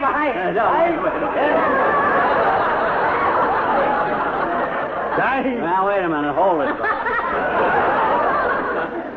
My gosh, I never seen such a gabby lawyer. Aren't I, though? You should hear me before a jury of 11 good men and true. You mean 12 good men and true. No, I always manage to get to at least one of them. Anyway, when I address a jury, I have them spellbound. This is proved by the fact that they're always bound to be sent my clients away for quite a spell. Now then, in your case, Mr. Duff... Who? You, in your case, Claude. Claude? His name isn't Claude. You mean this is not Claude Duff, the cat burglar? Huh? Well, you can admit it to me, sir. The relations between an attorney and a client are sacred, even to me. Now, wait a minute. Now, look, Buster, I ain't no cat burglar. He never stole a cat in his life. Excellent. This is the attitude I like in a client. Deny everything. Now, look, Chief. Yeah, what do you want? As Mr. Duff's attorney, I demand... My name ain't Duff. Tell him, Chief. It's Magee. I stand corrected. Chief Magee, I demand... My name is not Magee. My name is Flattery. And flattery will get us no place, will you, Flattery? Not if I can possibly... Now, Lord. I demand my client's immediate release. He is innocent. I am not. You are, too. He is not. I am so. Please, quiet, Mr. Duff. I won't be quiet. Oh, yes, you will. You'll all be quiet. I've had all this $10 fine business I'm not going to take.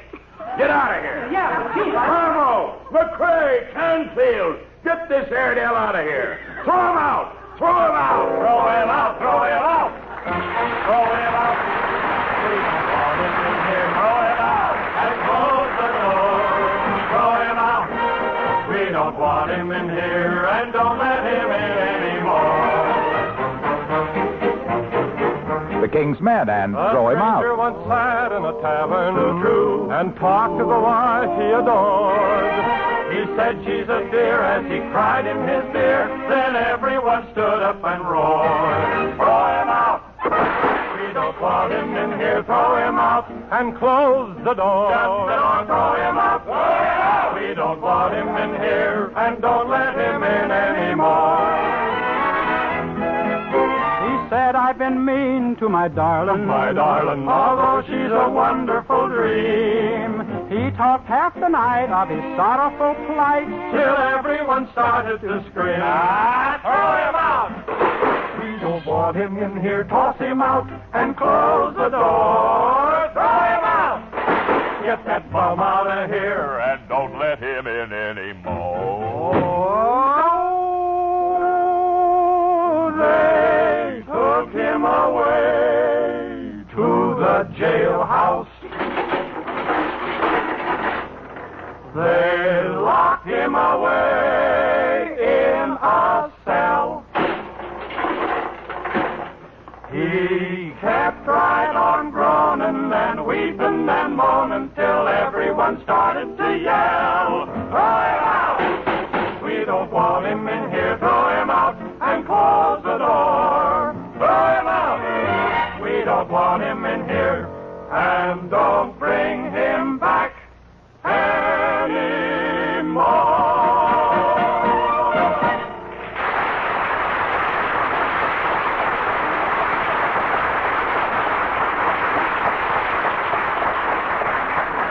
I ain't giving this thing up yet, kiddo. Some lawyer Wilcox sent me to. We don't know enough about law to spring an old sofa. Come on. The car's down this way. Well, what do we do now? Write to our congressman? We ain't got a congressman, Molly. We didn't vote last time, remember? Here's the car. I'll get in first, and we'll go home and figure out... Hello there, kids! Hi, daughter. Hi, Johnny. Oh, hi there, old timer. Hey, you kids seen anything of Bessie? No, we haven't. How is Bessie these days, anyway? Just fine, daughter. Yeah? Cuter than a bug's ear and wetter than a sponge. Fell out of a canoe at Dugan's Lake.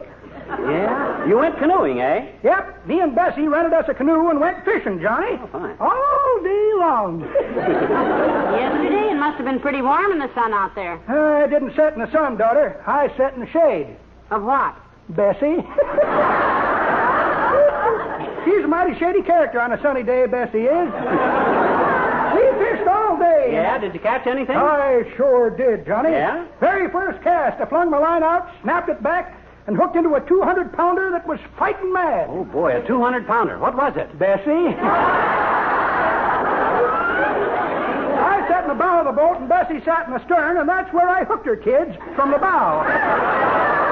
For goodness sake, well, that must have hurt. I couldn't feel a thing, daughter. But Bessie bellowed like a bee-stung mule and took off like a trout. Yeah? She peeled off 40 yards of line and headed for the middle of the lake. Boy. I snubbed her up with a rod, and she broke water like a big-mouthed bass. Made 3 beautiful leaps and another run before she tired out. Yeah? I was just about to slip the net under her when another fisherman cast with a purple spinner and whoop! Off she went again. Speaking through the water with just a fin showing. A fin? Yep.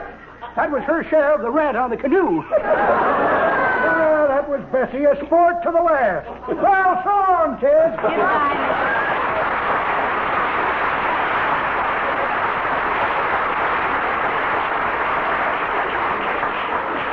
Well, I know one thing, Molly. From now on, I'm going to watch that police department like a hawk. If I can get anything on them guys... Careful, dearie, careful. Here comes a squad car right now. Yeah, look at them, the dirty crooks. Probably looking for some innocent citizen that hasn't done nothing. So they can arrest him while a confessed lawbreaker like me... Hey, them guys are running through that stop sign. Say, they did at that, Magee, but I suppose the police... Hey, police! Hey, you guys in the police car! Stop! Police! Hey, stop! Oh, what are you going to do? I'm going to arrest them for going through a stoplight.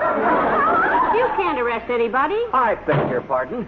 Anybody can arrest anybody if they see a felony being committed, which I just did. Who hollered for the police? Who yelled at us? Oh, you again. Yes, me again. You went through a red light without stopping, Chief. Let me see your driver's license. Make it snappy. Look, Magee, I'm sorry. but I was late to my PTA meeting. What? Hey, wait a minute, Chief. You belong to the PTA? You going to the meeting at the pet shop? Yeah. Oh. You too? Yeah. Well, come on. Get in the squad car and we'll turn on the siren. Now, just a minute here.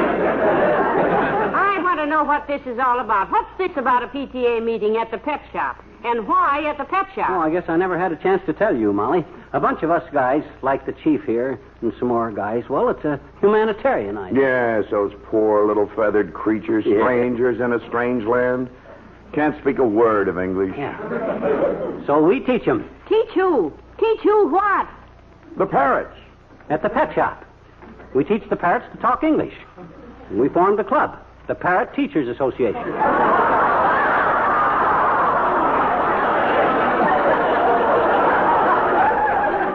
Bring your wife, Magee. We'll make her a member. I have another humanitarian idea. What's that? Include me out. I'm going to Kramer's drugstore and get my soda.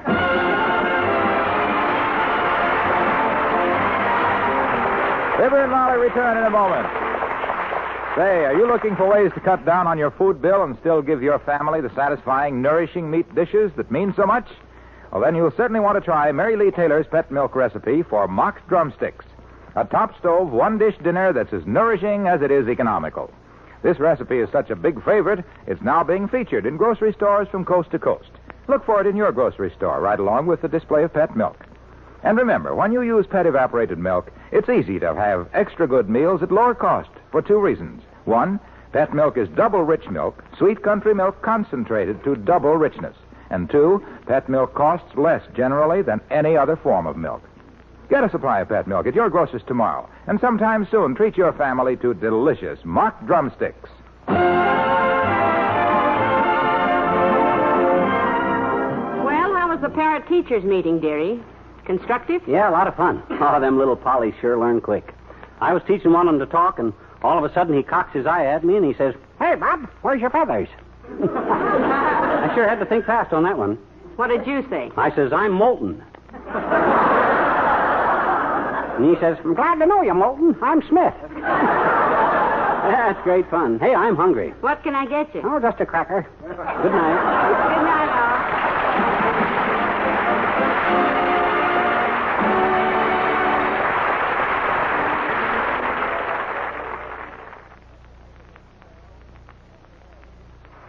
Have you ever tried to settle a neighborhood quarrel? Well, then you know that trying to be a peacemaker isn't easy. And that's what young wife Sally Carter discovers in the amusing story of the week on Pet Milk's Mary Lee Taylor program next Saturday morning.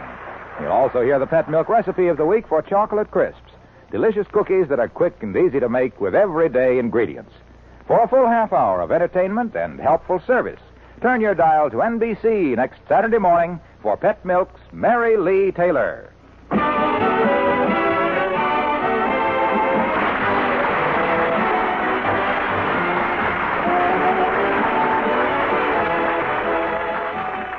Steve Wilson combats crime in Big Town, next over most NBC stations.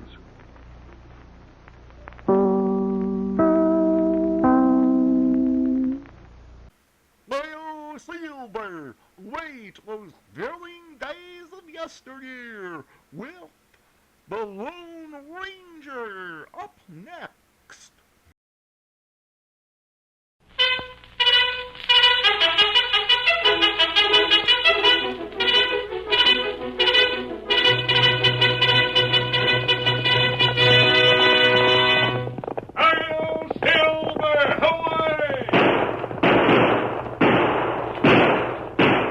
Fiery horse with the speed of light, a cloud of dust, and a hearty hi-yo Silver, the Lone Ranger.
his faithful Indian companion, Tonto, the masked rider of the plains fought crime and criminals throughout the early western United States.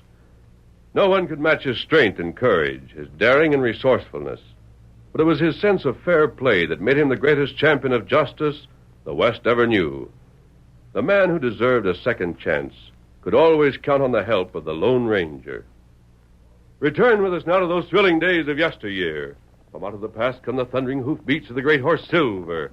The Lone Ranger rides again. Come on, Silver! Fella's waiting on the tram ahead! Oh, Silver, away!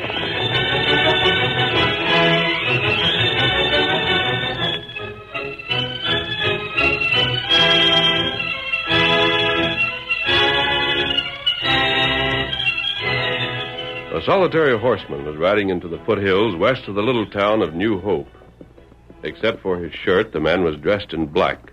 A black Stetson shadowed a face that, in spite of its intelligence, was obviously cruel. He wore a long black coat and black trousers that were tucked into high black boots.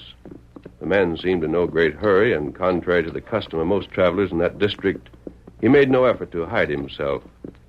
Suddenly, a second horseman raced from the cover of a pile of rocks and hailed the man in black. Hold on there. Oh, boy. Oh, there. Oh, boy. Oh, there. Oh, boy. You going somewhere, Ross? How did you know my name? Shucks, that weren't no short a figure. Everybody's heard about that get-up of yours. All black, huh? Now, why would anybody want to wear duds like them? That's my business, Scalp. Huh? You know my name? Shucks, that wasn't hard. Everybody's heard about you and your gang hiding out in the hills here.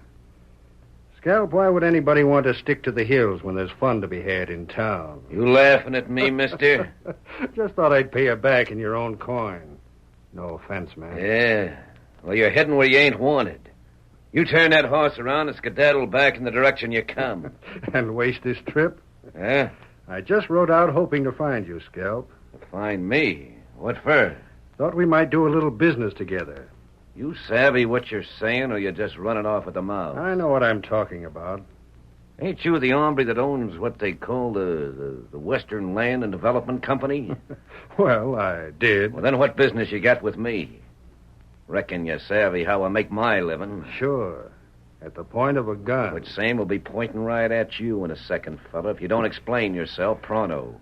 Scalp, I can use you. What's more, if you'll do as I say, I'll pay plenty. You and your gang both, with profit. Yeah? What's the idea? I'm in a bad spot. Huh? Well, to be frank, my friend, for once in my life, I was guilty of poor judgment. I made a mistake. Either that mistake is corrected or I stand to lose a small fortune. Yeah, how? Ever heard of Judge Bagley? No. Well, it doesn't matter. It would surprise me if you had. As a matter of fact, he's an Easterner and a millionaire several times over. Oh. He's never been west, but he's interested in Western investment. Quit talking so fancy. Get to it or vamoose. Well, Scalp, it's like this. Bagley wanted to buy Western land. I heard about it and got in touch with him.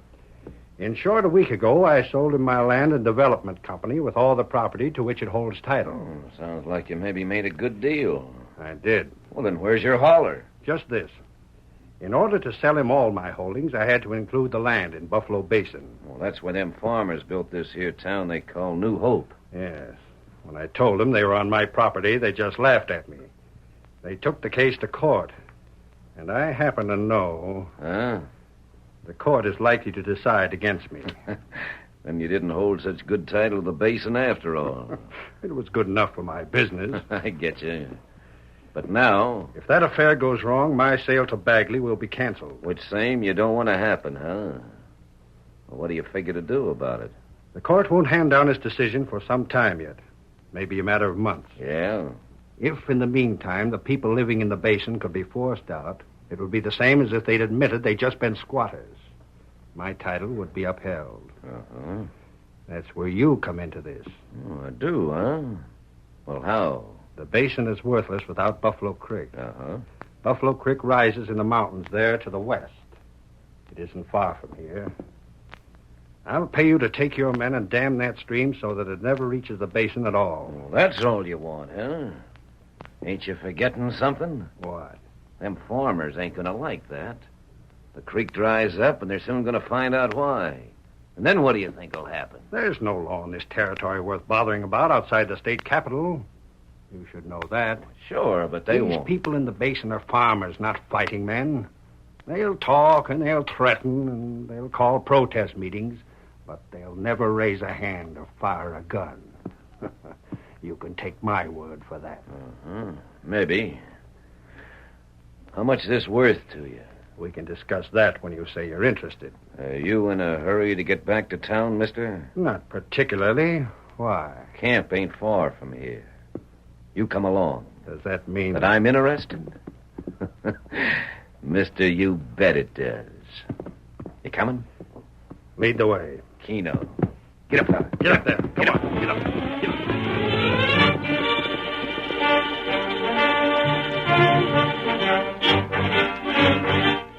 In the same hills that gave shelter to Scalp and his band of outlaws, 3 other men had taken refuge. They were practically strangers, and late that evening, as they sat around a small campfire, their conversation was terse and guarded. But gradually they lost their restraint, until at last each had told the story of his past. When they had finished, there was a long silence, until the man who called himself Jake Wimple stirred the fire, and then turned to the others. Fellas, it's a funny thing. What, Jake? Well, first of all, the way the 3 of us met. And then I finding out that we're all of us in just about the same boat. 'Tis funny, ain't it? Yep. Take you, for instance, Sandy. I've been around a lot. Reckon I can tell an honest man from a crook as quick as anybody. You and Dick are honest if my judgment goes for anything. Thanks, fella. Jake, we figure you the same way. But here we are. Folks back where I come from got me pegged for rustling. I ain't and never was, but I couldn't prove it in a million years. Well, you travel about 800 miles due north, and they'll tell you I killed the best friend I ever had. And Sandy says the law's got him down for a bandit. I never even had a... Yuck, Sandy. You ain't no outlaw, we know it. We know it just like you know Dick ain't no killer. But it so happens that none of us can prove he ain't guilty as charged. We'll never prove it. We ain't outlaws, but we're... Well, I don't know what you'd call us. Outcast. Yeah? Sure, that's the word for it. We're cast out. Decent folks won't have nothing to do with us. We'll never find a place where we can settle in peace. No matter where we are, we'll always be heading for someplace else, fearing if we don't, we'll be caught up with. Yeah, get a job and never be able to sleep quiet for fear someone coming along that knew you before. Keep moving to cover our trails, knowing we're making new trails all the time. I don't like it. I was hoping to find me a little place in some green valley where a fella... Build yourself a cabin and run a few cows and live the life of Riley, sure. Once upon a time, I had them same dreams myself. Yeah, it's a funny world where a fella can't go honest when he wants. Can't find himself a home. And if he found one, couldn't keep it. Well, pards, that's the way things are. We'll have to learn to make the best of them. We ain't no choice. You never know. Sometimes we get surprises. Sure, but the fix we... Hey, who said that? What? I did. A masked man. Where the dick is No you? need to be alarmed. You can't No bust- need to reach for your guns. I'm not an enemy. I'm a friend. Stranger hiding out in the hills don't make us friends to crooks. But I'm not a crook. You say that and keep your face covered? Dick, you said your home is 800 miles due north. What? I happen to know it is because I followed your trail that entire 800 miles. What'd you say? What are you... I know that you were accused of killing your best friend. Now, listen. Wait. I know that you're innocent. Huh? But I also know, as you said, your innocence can never be proven. The evidence is too strong. Mister, I don't savvy this. Who are you? If you're telling the truth, what are you following Dick for? What's your game anyhow, huh? I won't answer your first question. Well, then why don't But I you... will answer the others. I was certain Dick was innocent. I wanted to find him to make sure he wouldn't turn outlaw because of the injustice he had suffered. Well, that's funny talk. But true. So you say. How do we know it? You don't. And what do you but expect... you will. I promise you that. How? I've been in this neighborhood almost a week trying to pick up Dick's trail. Yeah? In that week, I learned that certain things are going on in this district, which will end in trouble just as sure as the 3 of you are camped here beside this fire. Trouble? Yes. Maybe you'll learn that even trouble sometimes can bring some good. You're talking in riddles. Because for the present, I must. Here, Silver. Here, old fella. Well, hey, look at that But when the horse. time comes, I'll speak more plainly. Yep, and if you listen, you won't lose. Yes, stranger, but Come on, Silver. Hey, wait. Hold on there. Come on, old fellow. Come on. Well, I'll be... You ever see the beat? Fellas, I don't know. Huh? Maybe everything I've claimed ain't so. Maybe I ain't the judge I figured to be. What do you mean, Jake? Fellas, that hombre was masked. And he weren't wearing them 2 guns of his just for ornaments. But listen, everything I thought I ever knew was wrong. That hombre's on the square.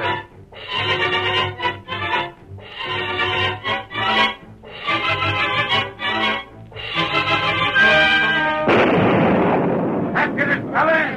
The creek's blocked up! I'll see to your guns, you skyhoops, coyotes! Make ready for trouble!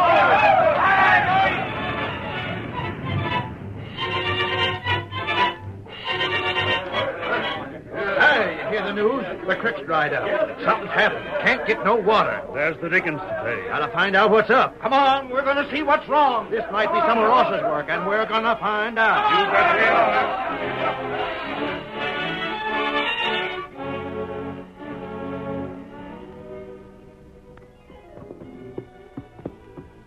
Look there, Tonto.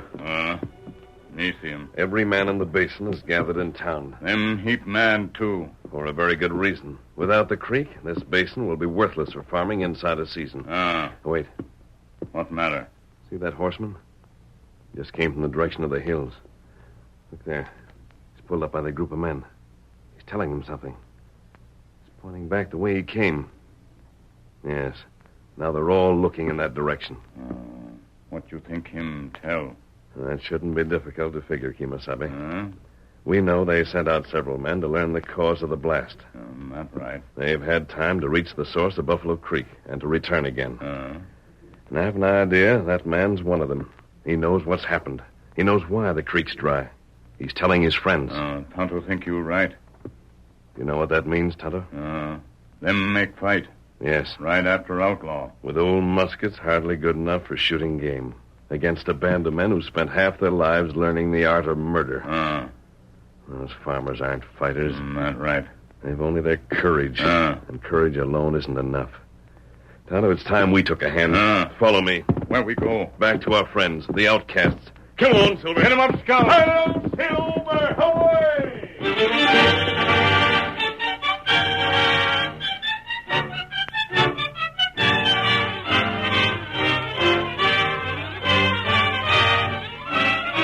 The curtain falls on the first act of our Lone Ranger story. Before the next exciting scenes, please permit us to pause for just a few moments.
Now to continue our story. After the Lone Ranger rode away, Jake Wimple, Sandy Saunders, and Dick Porter lost no time in changing the location of their camp, and... I reckon I'll spread my blankets here. Yeah, what you were saying, Jake, is just about the way I figured. Maybe that masked man is on the level, but we can't take that chance. Better for us to make ourselves scarce. Here's some dry wood. Yep, Dick, it's better to be safe than sorry. But I'm wondering about something. Yeah? That armor didn't look to me like a fellow that's easy put off. You know what I think? What's that, Sandy? I think if that masked gent really wants to locate us again, he'll do it. That's just the way it strikes me. You're right, Sandy, and I can prove it. Huh? Because there he comes now. Say, Go on. Silver. Come on. Get him up, Scout. Well, I'll be switched. But this time he's got a redskin with him. Which same is likely the reason he picked up our trail again so easy. Well, he ain't going to take us by surprise this time. I'm Dick, going to... don't be a doggone fool. Drop that gun back in your holster. But he's coming... He ain't acted unfriendly yet, has he? No, but And if he was looking for trouble, you figure he'd be idiot enough to ride up like he is, making all that noise? He wanted us to see him. That's right, Dick. Wipe off that war paint. Well, all right. Hello there. Saddle up. What do you want? Oh, there, Silver. Oh, fella. Oh, fella. You say saddle up? That's exactly what I said. And don't waste time. But look here, stranger. You said you were tired of being outcast. We are. You said you wanted homes, a place where you'd be welcome and safe. Yeah, have your fun, mister. We can't stop you. And I was mistaken. You didn't mean those things. It was talk, and nothing but talk. Now, mister, don't get us wrong. We just don't savvy what you're up to. If you don't find out, saddle those horses Yes, but and ride with me.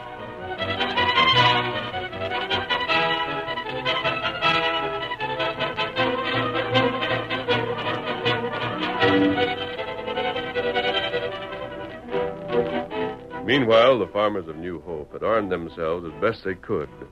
They realized that their muskets were no match for outlaw rifles, but trusting to their numbers and charged with determination, they leaped to their saddles and headed for the mountains.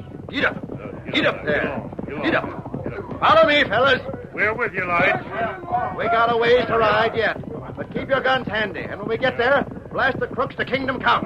Get up. Get up there. Get up there.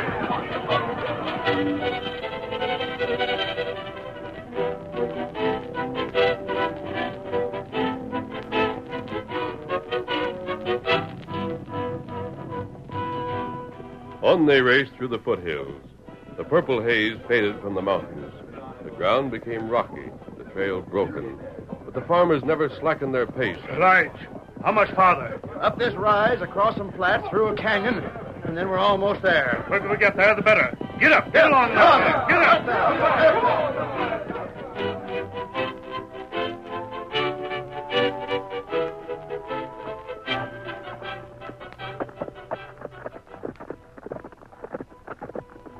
This the canyon you meant, Lige? Right. Get up. Get up there. I figured them crooks are hiding in some woods not far from where the creek starts. Get there soon? A half hour, maybe. Rain up! What's that? Hey, who's that? Whoa there, whoa. One move and we'll shoot. It's a masked man. He's pointing two guns. He's up above. There's another fellow up there. And another. Must be Scalp's whole gang. Come on, let's find a way out. Can't ain't got a chance. They'd blast us down, we'd never hit them. We'll get you, Scalp. You've got the wrong name, Lige. I don't care what you call yourself. You and them crooks damned our creek. We come to see the creek's allowed to run the way it should, and you ain't gonna stop us. We already have. For now. Which is all that's necessary. But there'll be another day. You're making a mistake. We don't care what you think. Ben and I are your friends. We don't expect you to believe that. So we're taking this way to help you. You don't even think you're gonna get away with this now? Quiet, I tell you. Now listen to me and listen carefully. Well, what choice we got? While we have you covered, none. And then go ahead. You and your friends meant to challenge Scalp Stacy's gang. Yeah? You would have lost. Maybe half of you would have returned to your homes alive. Maybe not. Talk away, mister, but you ain't fooling us none. Think what you wish. You bet we will. But a friend of mine is climbing down there. What's that? He's taking your guns and horses. Hey, you can't get away with that. And if you make a move to prevent it, get ready to stop lead. All right, Tonto, get down there.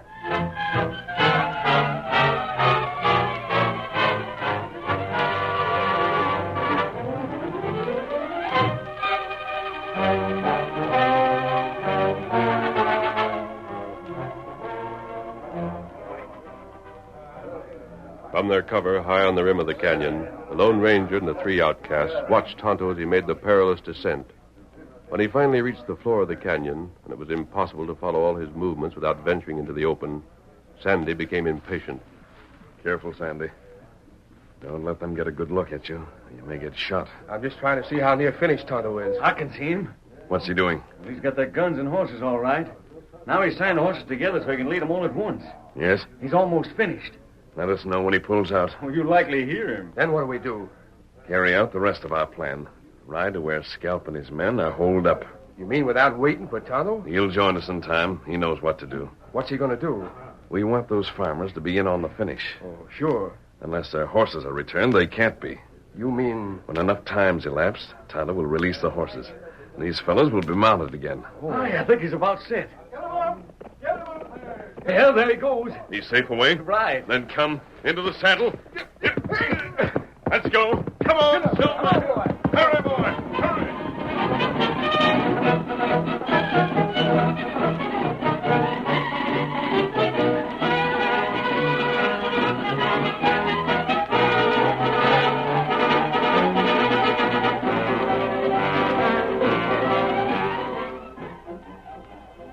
Ross. What's that, Scout? Come here. What's the matter? We're just looking at the creek there. Well? It's rising quite a bit where it's dammed up. What'll happen when it starts to flow over? Don't worry. It won't follow its old course. It can't, not unless all that earth is washed out. Oh. Let me worry about that. You keeping a good watch? For them farmers? Who else? Oh, sure. Now, they couldn't get close less than they crossed that clearing, could they? No. Then they ain't got a chance to take us by surprise. You go on back and sit down. We'll watch after things. Hello there. What? It's a masked man. Where did he come from? Come on, Silver. Get back! You're not wanted here. Get back! Mister, you keep your distance. I've got my hands in the air. You? There's at least 15 of you, and I'm alone. I'm coming there to talk. Get back. Afraid? He can't hurt us, Scout. Let him come. I heard that, Ross.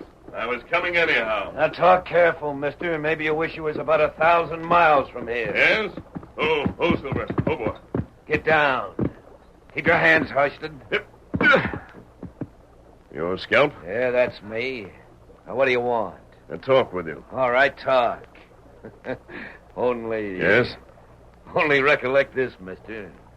You came here of your own free will. We didn't ask you to, so... So what? So don't start hollering if afterwards we decide it ain't safe to leave you go again. Oh, that's the way you want it, then? Huh? You talk big with men behind your back, Scout. Why, you... But I wonder if you can act as big as you talk. Hey, just what you mean by that? This. And this. Take care. Shoot the masked fella down! We'll hit Scout. Grab him! Get the coyote! That'll be enough, you skunks. Reach for the sky! Or get blown to glory. Frick! You blind fools! While the masked man was fighting with Scalp, you let these men get into camp! You're right, Ross. I tell you... And now you and these hired killers of yours will repair the damage you've done, or get ready for Boot Hill.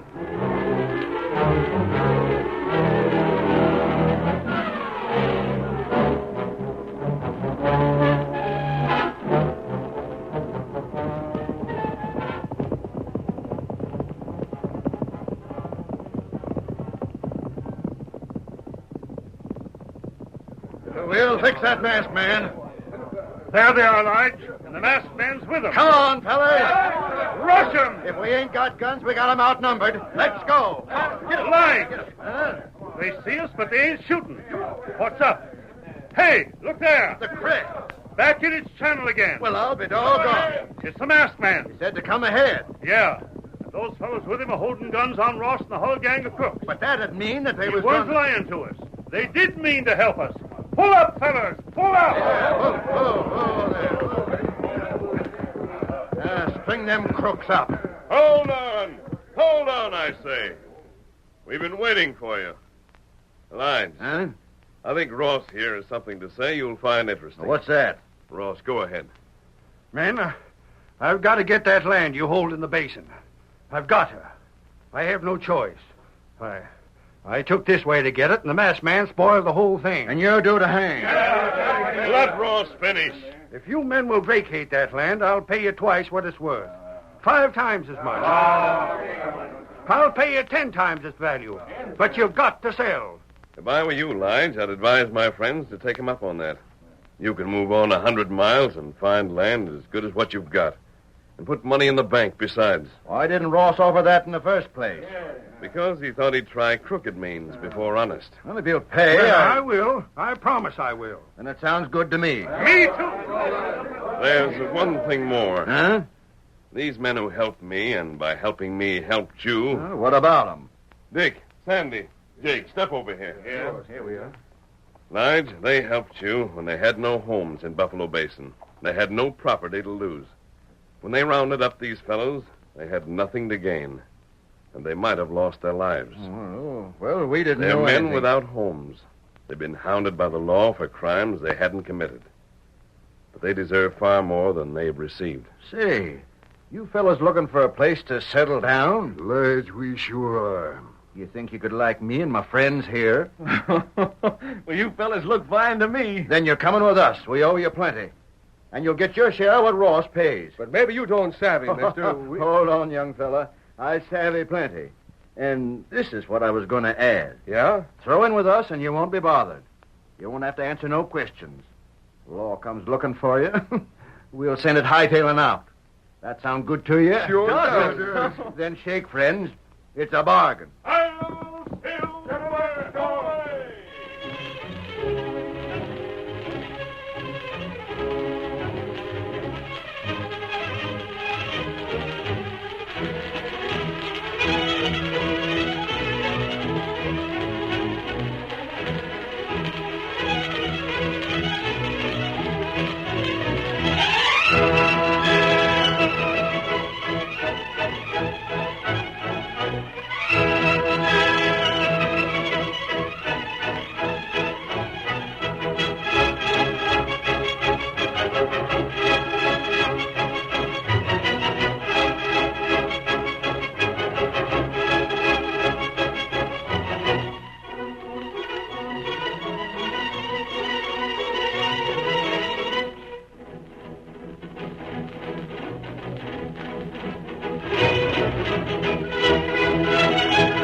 The story you have just heard is a copyrighted feature of the Lone Ranger Incorporated.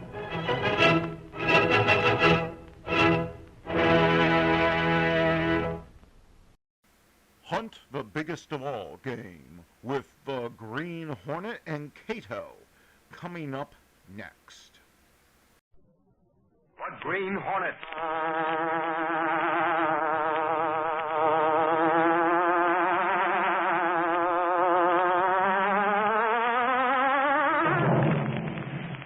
He hunts the biggest of all game, public enemies who try to destroy our America.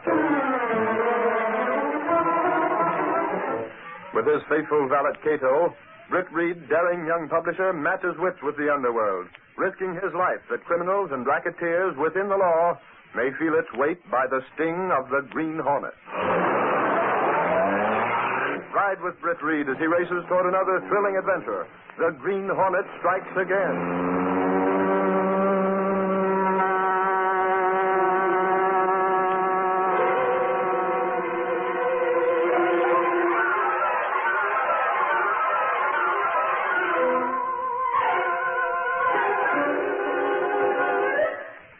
Can two men of mystery, two unknowns, continue to exist in the same city?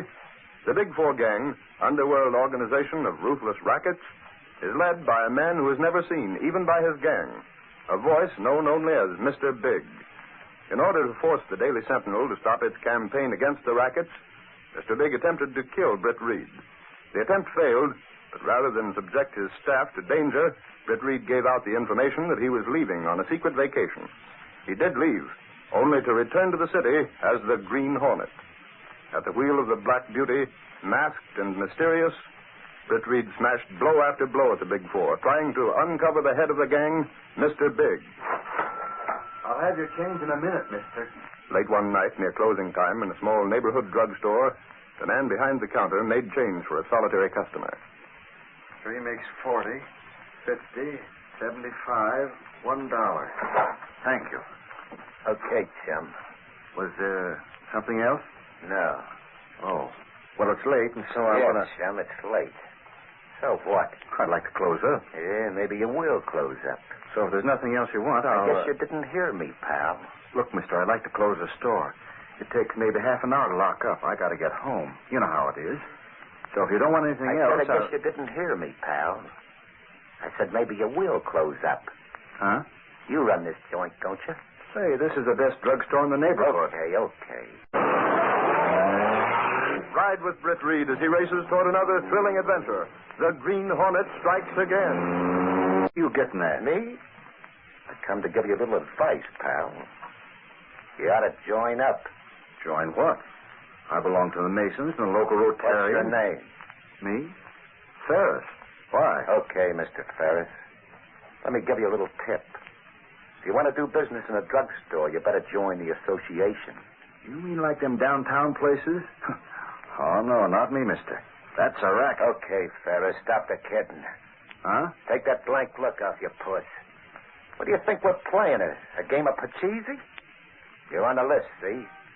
You head of the Big Four. The Big Four? You mean... Get out of here. You got a week to join the organization, Ferris. Get out. I'm not knuckling under to any racket. This is a free country, and I'm a citizen. You gangsters can't put the pressure on me. I've got my rights, and I'm going to... Come out from behind that Let go of me. All right, Ferris. What are you going to do with that bottle? Wise guy, huh? You see that counter over there? What's the idea? You got it through your dumb brain now, chum? Well, you smashed a whole counter. Yeah, you're lucky it ain't your head. 1 week, Ferris. You join the association in 1 week, and next time there won't be nothing left of your joint. Are you either? Hoodlum, walking in here. The Big Four, huh? Racket, that's what it is. Think I'm scared, huh? I'll show 'em. Ruining my counter. Hello, operator. Operator, I want to talk to the police. Yes, the police.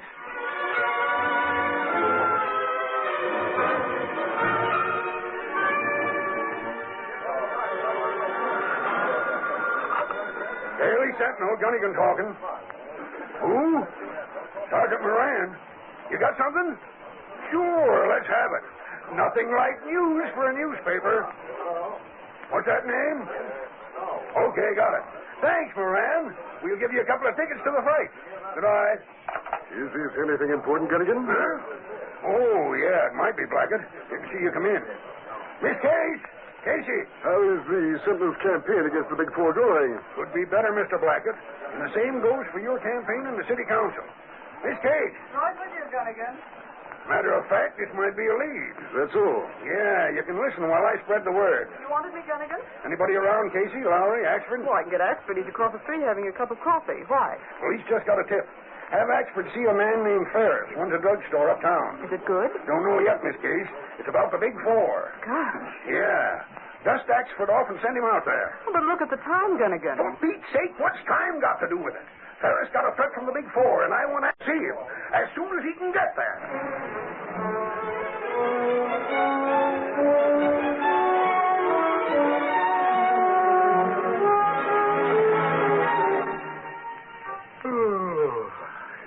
Getting late. Almost time for some shut-eye. That you, Crandall? What does Mr. Big have to say? Plenty, Skip. You got a chopper? Huh? A chopper, a machine gun. Sure, for what? That monkey Ferris talked to the cops. You're nuts. Nuts me eye. I just got it upstairs from Mr. Big. We just left the big guy. Don't ask me where Mr. Big gets his dope, but if he says Ferris talked to the cops, why, Ferris talked to the cops. What do you know, and how do you know it was Mr. Big? You didn't see him? Nobody sees Mr. Big, never. Just his voice coming out of no place. Why? You want to disobey orders? Not me. Well, then start this car. We stop off at Ferris's place, see? With a machine gun.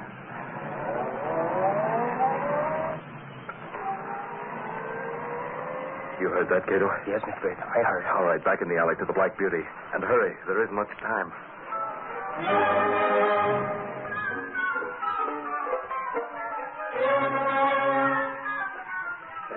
Like I said, Mr. Ferris, we're sorry it's kind of late. Well, that's okay. You don't mind, do you? We're from the Sentinel, and, well, frankly, if we don't show up with a story, the news editors have to throw us to the lions. Oh, it's okay, miss. I wasn't sleepy anyway. I'm still burning up about that big 4 gorilla. You told the cops? No hoodlum's going to scare me. I told you, Axford. You didn't want to come. You said it was another of Gunnigan's pipe dreams. Something, thanks, Casey. Will you skip it? We're here, ain't we? Yes, but... Then what? That's all that matters. Go ahead. It's about the big 4. Gosh. Yeah. Dust Axford off and send him out there. Oh, but look at the time, Gunnigan. For Pete's sake, what's time got to do? It was Crandall. What's that? Crandall? That's right. Is he important? But holy crow, he's one of the big 4 top men. He runs the drugstore association. The police have a call out for him now. Golly, we got a real story. Did you hear that, Casey? It was Crandall that... Casey. Quiet, Axford. Huh? What's that, Ferris? Well, that's a hot air register in the furnace. Axford, I heard a noise. Huh? Just now. It came from that register. There's no one in the basement. You certain? Of course. Ah, for Pete's sake, Casey. We're getting a story. Will you stop fussing around? No, where was we, Ferris? Oh, yeah. I was asking you about, was you going to swear out the warrant for Crandall's arrest?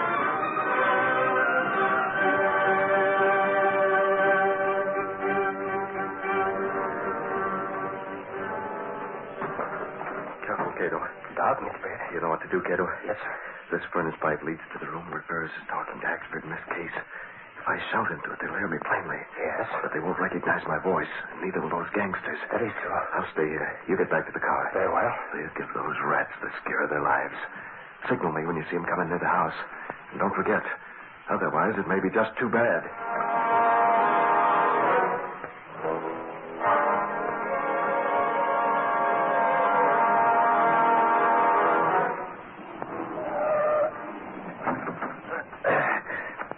Skip. You got the machine gun? Yeah. There's a light on. So what? So we've got company. Just a couple of more blasts on a Tommy gun, that's all. What's that? What's fighting you? Did you hear that, Crandall? That sounded like the Green Hornet. That horn, Yeah, nuts, you're crazy. I tell you, it was the Hornet. And I say it was a regular car with a regular horn. Come on. Up the steps and ring the bell. We got a job to do.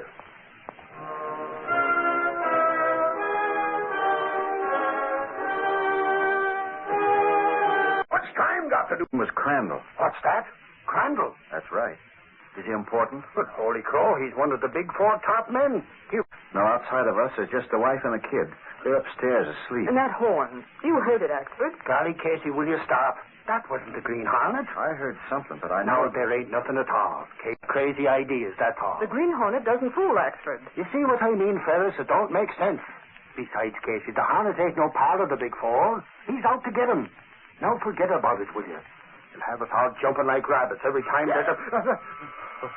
What's that? It's the doorbell. Oh, there. Do you see what I mean, Casey? Now quit it. I wonder who it can be. All right with you, Ferris. Mr. Ferris. Yes? It might be reporters from some other paper. Maybe the Clarion. We'd like to keep this private for the Sentinel. Okay, if you say so. Yeah, we want a scoop. I understand. But I'll have to answer at least. Well, sure, that's all right. Just a moment. Yeah, what do you want? Inside, Ferris. Holy crow, slam down! No, you don't. Too bad you got company, Ferris. That's a machine gun, lady. You rats, don't you dare to shoot. Talk to the cops, huh, Ferris? You aren't going to shoot Yeah, Ferris, yeah. When I give the word, you're all going to be dead pigeons. Anytime you say, Crandall. Line up. Against the wall. Ah, you little rat, I ought to... Against the wall. Yeah, like that. Watch out, Crandall. Where'd that come from? Somebody else in the house. It's the Green Hornet, Crandall. The Green Hornet. Let him have it, Skip. Get out of this house. Get out and stay out. The light. What's happened to the lights? Get back, Casey. It's dark. Skip, shoot. Will you shoot? Not me. I'm getting out. Skip, come here. Oh, you sap. Wait a minute. Let it go. Let me go. I was standing here. First that Hornet starts talking out of no place, and then the lights go out, and that bomb. It wasn't a bomb. Well, whatever it was, Huh? Behind you. Right behind you. There's a little guy with a gun. What are you talking? It's for you. Crandall. Shot at. He got me. Get him out. Gun, please. They come this way. Careful, Axford. Golly, Casey, we can't let him get away without... Holy crow. Axford, it's those 2 crooks. They're our calls. Yeah,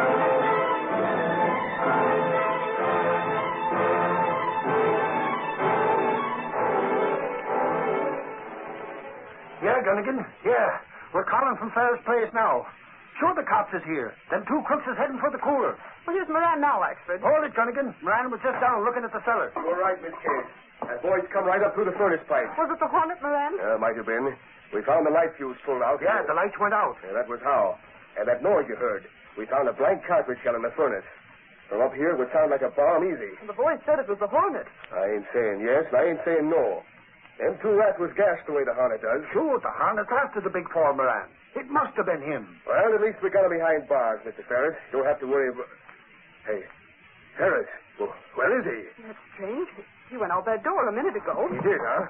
Ferris! Ferris! Not out here. Golly, he must be. Ferris! He's not here. But I saw him just a... Moran. Sergeant Moran. Huh? What is it, Miss Case? Look, on the door. On the door. Holy crow. It's the mark of the Green Hornet. Moran, that's what happened. Ferris was taken away by the Green Hornet.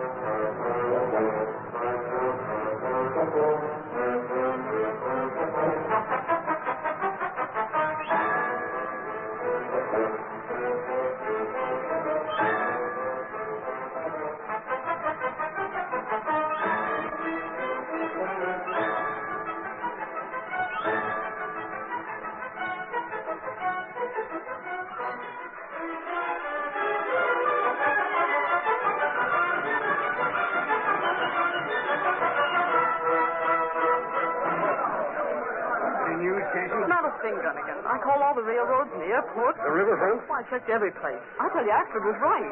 Ferris didn't leave of his own accord, Gunnigan. Green Hornet, huh? Well, you printed it in the Sentinel. Sure, just a flash, that's all. We have to have more definite information for the next edition, Casey. Well, Axford's still making the round to the hotels, Gunnigan. What about Ferris's home? Maybe he's back there. Well, Mrs. Ferris would let us know. He hasn't gone back. All right, all right. Daily Sentinel, Gunnigan. Yes, we called the police. Who's this? Oh, it's you, Moran. You got anything? Okay. Okay, that doesn't do much good. Keep in touch, will you? Sergeant Moran? Yeah, the police have no trace of Ferris. How long has it been? 4 or 5 hours? All of that, Gunnigan. Why, it's almost breakfast time. Breakfast. What I wouldn't give for a big stack of wheat cakes. Oh, why not? No can do, Casey. I'm in charge of this newspaper with Reed out of town. We can send the boy for some coffee. A newspaper never sleeps. Yeah, neither do we. Again. Answer that, will you, Casey, my door. Daily Sentinel. What is... What? What's that? Oh, good grief. Hold the phone. What goes? Gunnigan, it's Ferris. Ferris? Yes, he's at the Blackwood Hotel. Give me that phone. No, never mind. Get your bonnet, Casey. Get going. Me? Where? What do you think? To get the story. You're going to the Blackwood Hotel.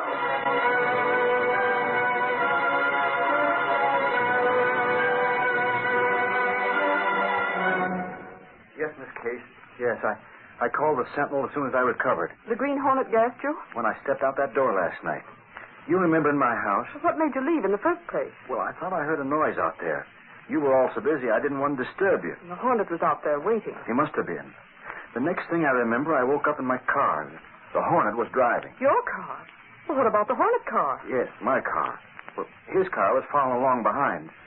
I don't mind telling you, I was plenty scared. Oh, good grief, who wouldn't be?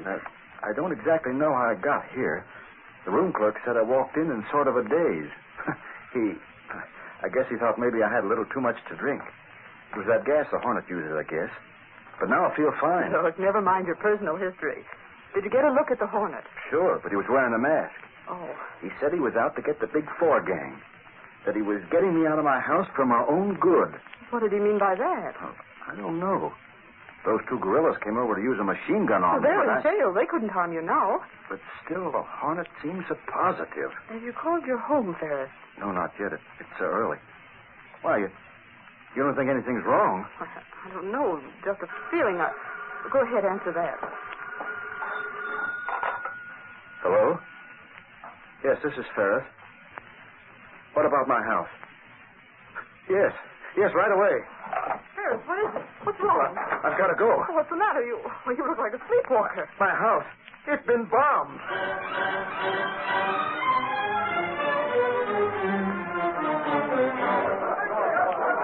Gosh, Poor Fred Baum certainly knew his business. Flat as a pancake. My house. Look at it. Oh, buck up, Ferris. Your family's safe. They weren't in it. Yeah, they were with the police station. They got a call that I've been located for them to get over to the police station. But I don't understand that. The police didn't call my wife. Don't you get it? The Hornet. What? The Green Hornet. He must have called your wife and pretended he was the police.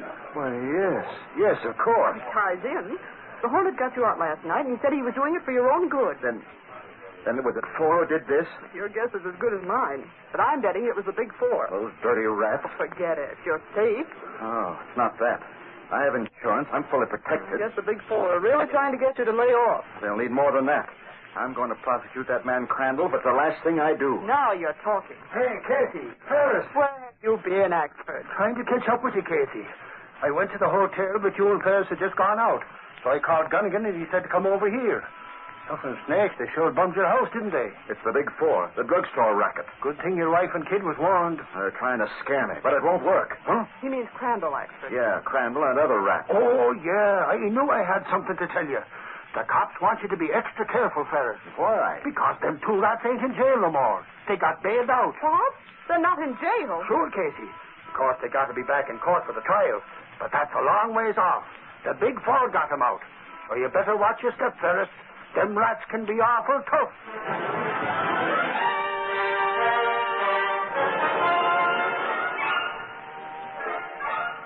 I had you released on bail, Crandall. You and Skip. It might have been much better if I'd left the two of you to rot. Ah, listen, Mr. Big. Quiet. Sorry an explanation.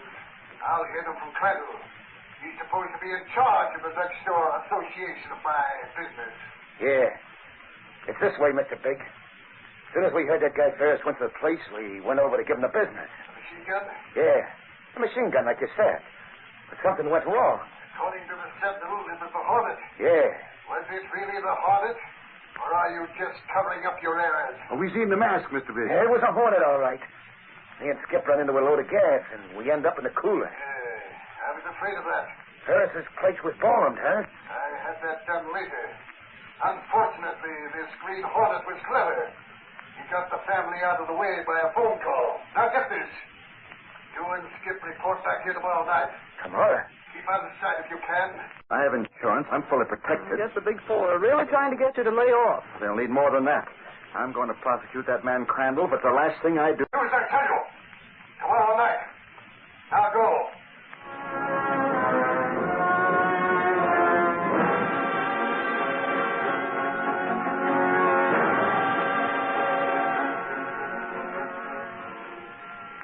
Sure this is Skip's room, Cato? Yes, Mr. Rick. Never mind the lights. He's asleep. What you doing, Mr. Rick? He and Crandall went to the meeting place of the Big Four tonight, Cato. Do you think we can find out what they talked about? Yes, sir. Without waking him up? Yes, sir. All right, we're going to try. He's uneasy right now. Shouldn't be hard to get him to talk in his sleep. Skip. Skip. What did Mr. Big say? Mr. Big. Tomorrow night. Skip, what about tomorrow night? What about tomorrow night?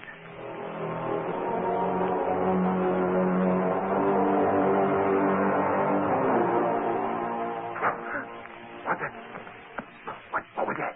What's going on? Crandall. What's eating you, Skip? What's the matter? I thought there was someone in this room. I got a feeling I was talking to somebody. Talking all about Mr. Big and about seeing him tomorrow night. Yeah, nuts, you're dreaming. Go on back to bed. Yeah, go back to bed. But I could have swore there was somebody. I could have swore.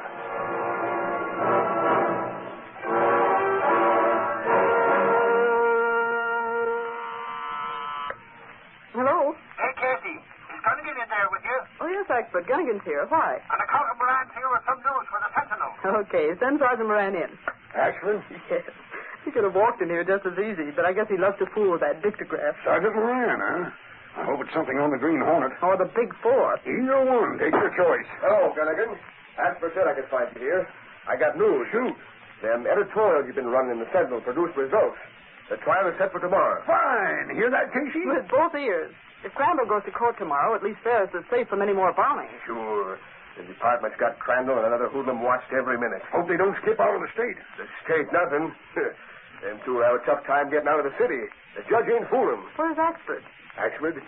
He went over to Ferris's place.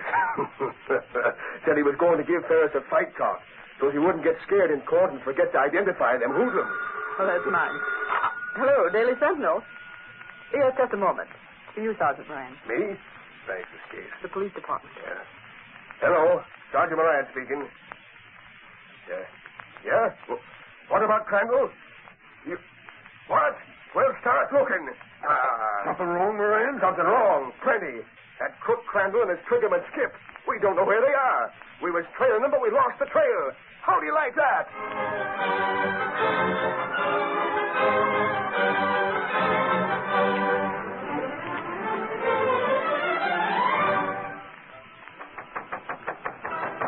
Oh, why doesn't somebody open this door? Oh. Hello, Casey. What are you doing at Ferris's? Axford, where is he? Is that Moran out in the car? Yes, Crandall and Skip have disappeared. What? The police have lost track of them. Well, this time of night, they may never find them until they get to Ferris. Where is Ferris? You sure he's all right? Ferris, he's okay. Why don't the cops look for the meeting place of the Big Four? Listen, Lame Brain, if they knew where the meeting place of the Big Four was, they'd go there. But they don't know. Nobody knows. Get that through your thick skull. And unless they're located, Ferris may end up with lilies over his brow. Now, where is he? Now, don't get fretting about Ferris, Casey. He's right in the room behind me, just as safe as money in the bank. I'm keeping my eye on him personally, so he... What was that? Come on. Holy crow. He's gone. Ferris is gone. He was right here and now he's gone. Holy crow, there's your answer, Casey. It's the Green Hornet. Moran! It's the Hornet! Step on it. He's going up the block. Moran! He's got Ferris. Ferris, yeah. He took him out to the house. Hey, listen to that. There's something wrong with the Hornet's car. The motor don't sound right. Pile in. For once we can go after that car without losing him. Oh, I sure hope that motor keeps right on missing.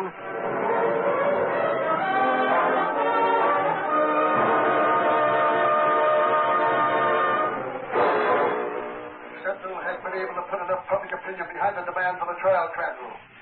You'll have to get out of town, out of the state. I get it. You figured something like this might happen, huh? That's why you wanted me and Skip to show up tonight. Ferris can't be intimidated. You get out of town and the association can go on. There's no case. But if you're convicted... Okay, Mr. Big. We'll blow. That's the door. Yeah, I guess it's Skip. He got held up back in the car. I'll let him in. Okay, dummy. Well, you've been keeping yourself in a merry-go-round. Come on in and... Boss! Get inside, Skip. Who's that? Boss, close that door. It's the Green Hornet. Let go my arm, you. Get him. No, you don't, Crandall. Take it. Sorry. Shot me. I can't breathe. And this for you. Crandall, Skip! What's going on? You're two gorillas, Mr. Big. A present from the Green Hornet. Get out this front, Cato. Close the door. Up this way, Ashford. Up and there. Please. That's what Sergeant Moran's voice, Cato. Here. Put Ferris down. That's it. Right in front of the door. Now, come on. We're getting out. This way. There's a fire escape. Hey, Moran, you see anything? Oh, not yet, Ashford. The Hornet must have come this way. There ain't no other way to turn from the stairs than the... What the... Fucking snakes, Moran. There's somebody lying in front of this door. Yeah. Let me take a look. Ashford, it's Ferris. He's been gassed. Hold that flash this way. The Hornet must have left him. You see anything else? Yeah, Ashford. Yeah. A Green Hornet note. It says the meeting place of the Big Four is right behind this door. Holy crow, then what are we waiting for? Not a thing. Come on, smash it down. Yeah. Again now. Come on. Well, Crandall and Skip. Pick them up, Ashford. This time we'll make sure they get what's coming to them. In court.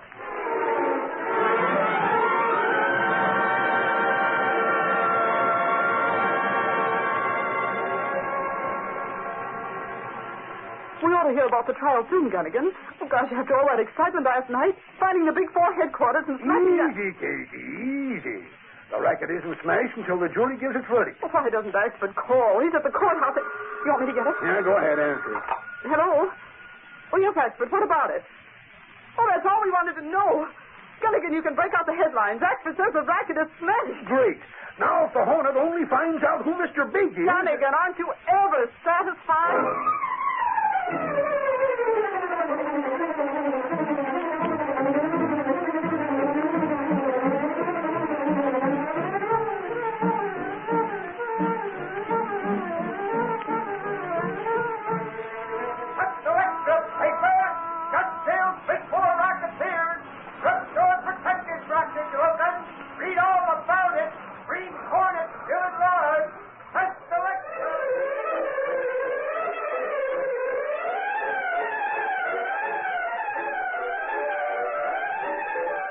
These popular radio dramas, created by George W. Trendle, are a copyrighted feature of the Green Hornet, Incorporated.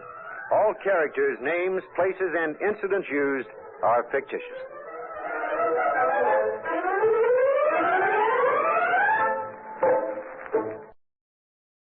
Crime doesn't stand a chance against Dick Tracy. Up next. The following program is transcribed. And now, Dick Tracy!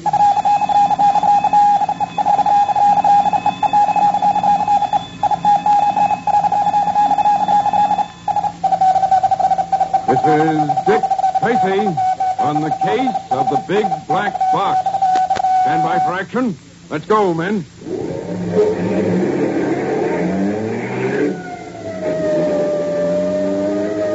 Yes, it's Dick Tracy, protector of law and order.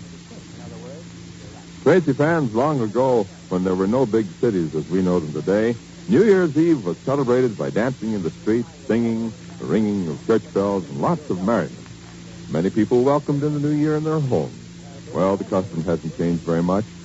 Nowadays, there are usually one of two ways that people celebrate ushering in another year. Folks attend watch night services in churches all over the country. Other people celebrate with carnivals in the main section of town. Or they have gay parties in their homes or in hotels and restaurants. Here in New York City, both these ways are celebrated on a big scale. There are famous, impressive services uptown at Riverside Church, which end with the carillon ringing in the new year. But in glamorous Times Square, hundreds of thousands of people throng up and down Broadway with noisemakers of every description. A few minutes before midnight, there's a stillness on the Great White Way as chimes ring out to Auld Lang Syne, Old Folks at Home, and other favorites until midnight. And then the noise breaks out all over again, greater than before. For Tracy fans, tomorrow starts another year. Let's all try to make it a happy one. And now, Dick Tracy. On the train that was speeding them toward a 3-week vacation, Tracy and Patton met a fabulous character named Oompa Papa the Great. Oompa professed an ability to cure any illness. And from a desire to learn more of his activities, Tracy persuaded Patton to acquire a sudden and unknown malady. Oompa prescribed a cure in his California salubritarium. As yesterday's episode ended, Dick and Pat discovered that they'd been locked in their room in the salubritarium. Tracy, the more I hang around with you, the more I regret it. Don't be bitter, Patrick. Will you give me one concrete reason why I shouldn't be? Well, pretty soon it'll be New Year's Eve. You say that as if I was supposed to be happy at the prospect of greeting 1948 from a couple of rooms in an isolated mansion on top of a mountain in Southern California, in the rain. Well, aren't you? It's beneath my dignity to answer that. I'm anxious to see Oompa Papa the Great. Oh, yeah, he's a lot of laughs. He comes in here, I'm going to blast him. No, you're not, Pat. You're going to be Pat Paragon, who's very sick and hoping that the Oompa can cure him. Oh, Dick, listen. Let's knock off this masquerade. Not until we've solved the Oompa's racket. All right. I'm getting weaker and weaker and weaker. And this time I'm not kidding. I'm starving to death. Well, Rusty Blade, the butler, said he was going to send us some food. Sure. He also said he was going to hang up our clothes. So what did he do? Swipe our guns and lock us in here. Now, look here, Pat. Calm down for a minute and be practical. Oompa Papa the Great... Hey, Tracy, do you believe that name? Will you listen? Oompa, as I was saying, must be in this racket to make money. He thinks you're a rich man, and he also thinks he's convinced you that you're sick. It's to his advantage to keep you happy and keep you duped. In a little while, he'll be along with some golden words and some food. Oh, keep talking, Richard. I feel better already. And what's more, the food should be good. Something he'd eat himself, like unsalted crackers and distilled water. Oh, you black-hearted mistake for an officer of the law. I believe you joined forces with the Oompa to drive me crazy. Honestly, I haven't, Pat. Then why am I the poor guy? Why do I have to pretend to be sick? Because you're such a good actor. Well, of course, you have a point there. The whole success of trapping this fellow devolves on you. Hey, but wait a minute. Supposing this guy isn't just in it for money. Supposing he's nuttier than the Waldorf salad. What then? Well, then we'll just have to shoot it off the cuff. Yeah, the only shooting we'll do will be with our cuffs. He's got our guns. And while you're playing with your cuffs, I'm likely to be taking the Oompa's treatment and that, electronic gizmo he's talking about. Oh, you mean the electronic thermodynamator and cosmic health dispenser. Yeah, that's it. Yeah, that's the thing that he sells. That's his racket. I'm anxious to see how it works. Well, I'm not. It'll be lots of fun, won't it, to see me sitting in the thing and Oompa, Papa, the Schmappa hooting and hollering around and pulling switches while my knees are slapping together and my hair is pointing north to the magnetic pole and lightning shoots out of my ears. It'll be magnificent, Pat. Well, I wish you'd get some other guinea pig to try it on. Now, Pat, you'll feel better after you've had your crackers. Oh! And in another part of the Salubritarium, we find Oompa Papa the Great and his remarkable butler, Rusty Blade. Well, how long you going to keep him sweating, Oompa Papa the Great? You have a rare gift for objectionable language. Thanks. And that's the perfect answer to my question, I suppose. I shall graciously bestow my presence on the Messrs. Richard Tracer and Pat Ballaghan in a few moments. If they worry a bit now, the greater their relief when they see me. Yeah, sounds smart enough to me. I wish you to have food sent to them right away. Okay, what do we give them? Wage box? Not tonight. Give them a real meal. It will put them in a more receptive mood to part with their money. Well, are these guys loaded? Of course. I wouldn't have lured them here to the Salubritarium if they weren't. If things go as I plan, I expect to separate them from about 10,000 in the next couple of days. Good. Of course. 10,000 is cheap enough for a person to pay to regain his health. Hey, is that Irish one really sick? I have persuaded him that he is. I've played enough suckers to know the words they want to hear. Yeah, I know. Oompa Papa the Great knows everything. Oh, forgive me. Every once in a while I forget. Yes, you do. What's that? Search me. Who's guarding the gate? Fritz. If someone has broken in, I'll have Fritz flayed alive. Quick, hide behind that curtain. We'll see who comes. If I signal you, grab him. I got you. Who's there? It's me, Harris. Oompa Papa the fake. Mr. Harris, what is the meaning of this intrusion? I just thought I'd drop in to see you. I thought you might be interested in knowing how I was. You hardly seem in a condition to call on anyone, Harris. Really? Isn't that too bad? How did you get in here? I walked in. Your guard down at the gate seemed quite willing to let me pass. I don't believe you. Anyway, I shall have him investigated. Yes, why don't you do that, Oompa? Harris, I actually think you are ill. At least your mind seems to be somewhat unbalanced. That's always possible, Oompa. I am called Oompa Papa the Great. I do not tolerate contractions. That's a great pity, because you may have to listen to some this evening. I think you'd better go. I'll go when I'm ready. And I'm not ready. I have a few things to say to you first. Either leave or I'll have you thrown out. I don't think you will. I refuse to debate the point. You'll find out soon enough. I'm sure you'll excuse me now. I have much to do. Stay where you are, Oompa. I'm in no mood to humor you. Oh, so now we are going to play with guns, are we, Mr. Harris? Yes, we are. And I'm an excellent shot. That's very possible, but why do you want to make me a subject for your skill? Just possibly because you deserve it. You are a fool. Put your gun away and get out of here. I'm going to make a call to the Los Angeles General Hospital in a little while. And I may or may not have to use my gun on you, depending on the answer I You're get. talking in riddles. As I said before, I think your mind is deranged. You'll think differently when I tell you that my wife is a patient at the hospital. Oh, so that's it. Yes, that's it.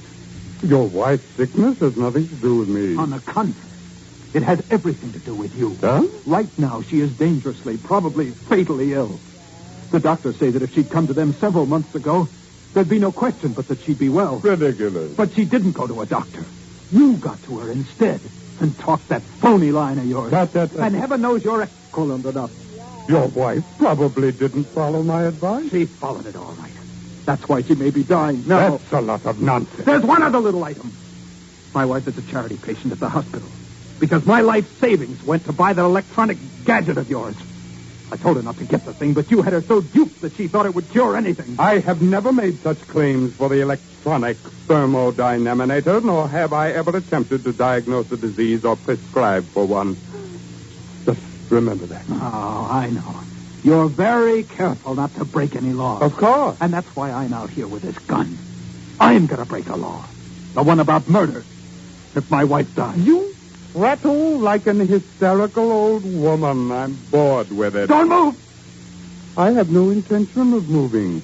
But it's time Rusty Blade did. I think so.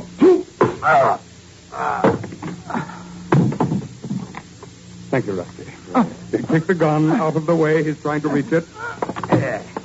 Everything's under control, Papa.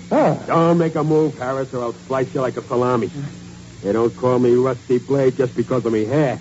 Well, this makes my record for failure 100% perfect. I'm going up to the West Wing to see our guests. More suckers on the hook, eh? Rusty, you will come up as soon as you can and bring their dinner. The chef will have it hot in the oven. What'll I do with Harris here? Take him outside and push him down the mountain. Oh, great heavens, no. I can't afford to let him loose now. He can't touch me legally, but he can make a lot of unpleasant publicity. We'll keep him until tomorrow anyway. Maybe forever. Give him the bridal suite, the one with bars. I dig you, Master Papa.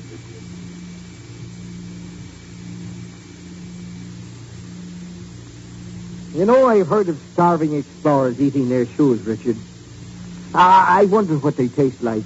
I don't know, Pat. Well, we'll find out in a minute, because I've reached the point where a boot looks very tasty. If the shoe fits, put it in. Oh, even your bad puns can't distract me. You know something? I'm hungry. Whoever that is, I'm going to eat them. Good evening, gentlemen. Welcome to the salutatorium. Greetings, Papa the Great. And how are you feeling, Mr. Paragon? Me? Oh, I'm getting weaker and weaker. We greatly appreciate your hospitality, but the truth of the matter is that, well, neither of us had a chance to eat before we came up here, and we're both quite hungry. Well, I had anticipated that, and I have ordered an excellent dinner for you. Dinner? Well, you wonderful, wonderful man. Of course. Oh, look, it isn't going to be just crackers, is it? Oh, crackers. No, tomorrow you shall start a diet, but tonight, you will have everything. Leave me alone, you! If I ever get out of here, I'll kill you and him both! Good heaven, what was that? Did you hear that? What was that? Just a dramatic record that I was playing for some guests. Oh. Yes. Yes, that's very interesting, don't you think? In a moment, we'll return to Dick Tracy. But first, what a wonderful addition to ABC's great lineup of Wednesday night hit shows. It's the star-studded Tony Martin Show. Yes, starting tonight and every Wednesday night, the lively melody and mirth-filled Tony Martin Show will follow the Bing Crosby Show over most ABC stations. For melody, there's the popular romantic voice of Tony Martin, and then, of course, there's the lass with the delicate air, lovely Evelyn Knight, who's famous for her special interpretations of beautiful folk ballads. But that's not all. You'll also hear the music of the Victor Young Orchestra and the Jeff Alexander Chorus.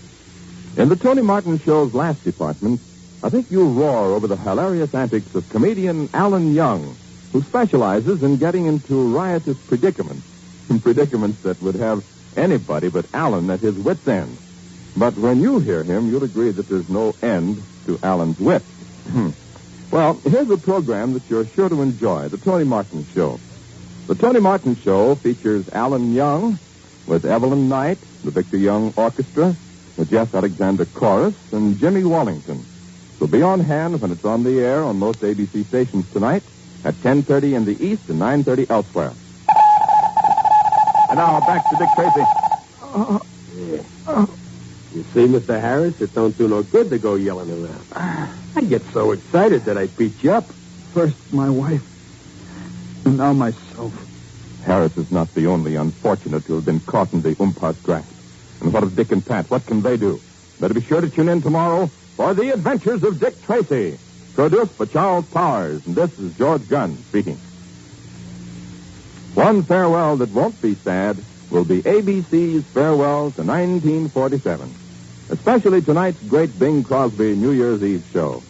Bing's welcoming two guest stars to help him celebrate, comedian Danny Thomas and Rudolph Schmohopper.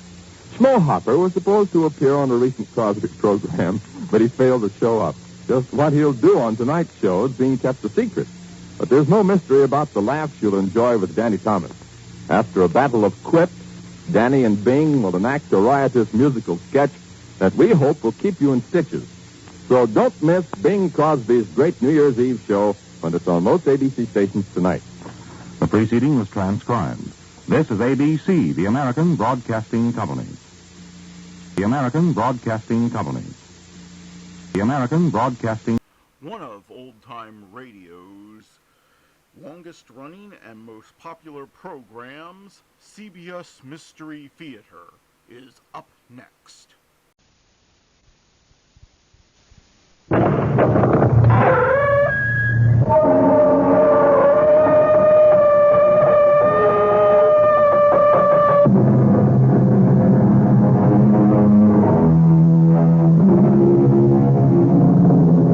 Come in. Welcome. I'm E.G. Marshall. You're just in time to join me for an adventure in suspense and terror. The most heart-stopping terror of all. Not the terror of the eccentric, the grotesque, or bizarre, but the chilling terror that slowly emerges when one discovers that all the standards, the laws, the customs that have so naturally governed our existence have suddenly been revoked or repealed and no longer apply. Gone are the familiar, the everyday usages which regulated life in a comfortable, predictable flow. And you are suddenly confronted with a living nightmare of chaos and anarchy. Our mystery drama, To Kill with Confidence, was written especially for the Mystery Theater by Sam Dan and stars Marion Seldes.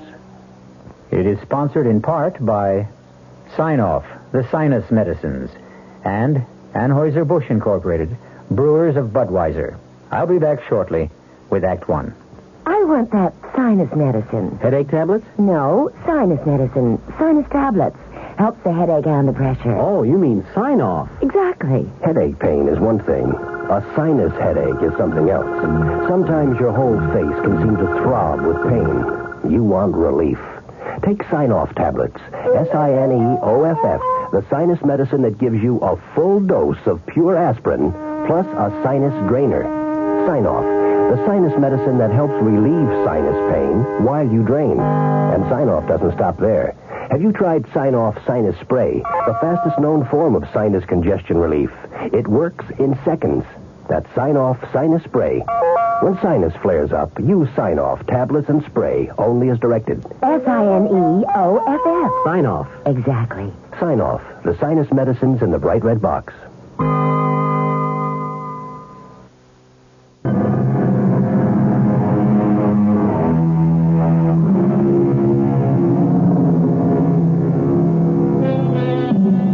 There are men who give more solid thought to the choosing of a car than to the selection of a wife.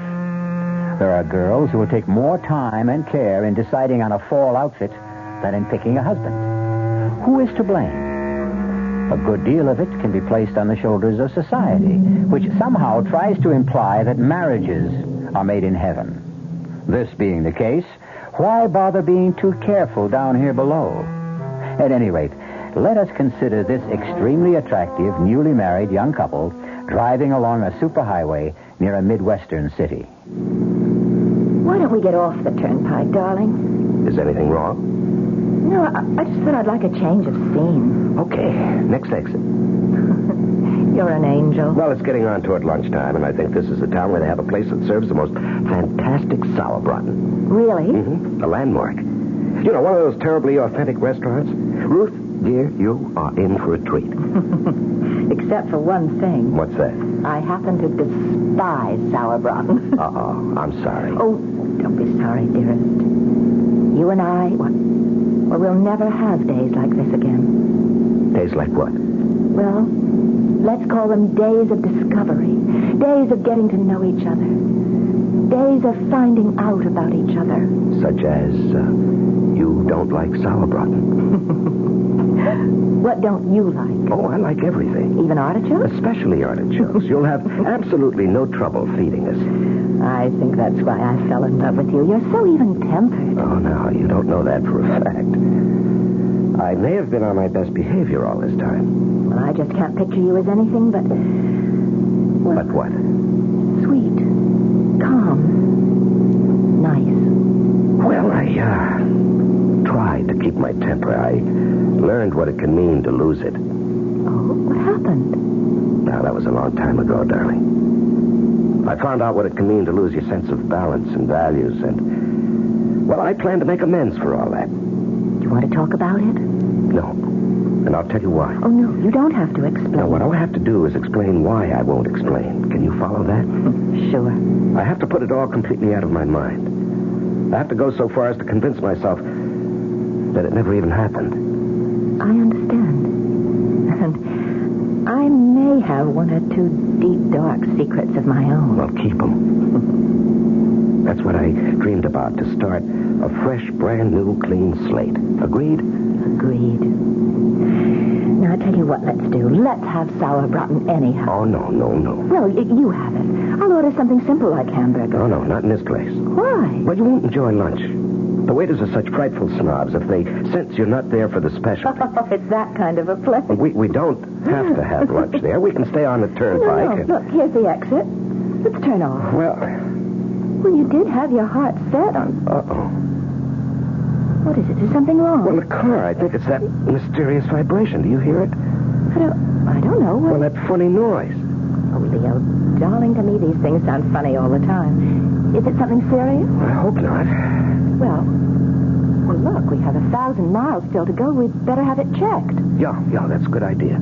Oh, but in case it is serious, do we have enough cash? Well, that's no problem, darling. We'll stop off at the first station that honors a transnational credit card. But I thought the card's only good for gasoline. No, all repairs, too. Oh, look, just up ahead, there's a big blue transnational sign that says Frank's Quality Service. Let's pull in and have the motor checked.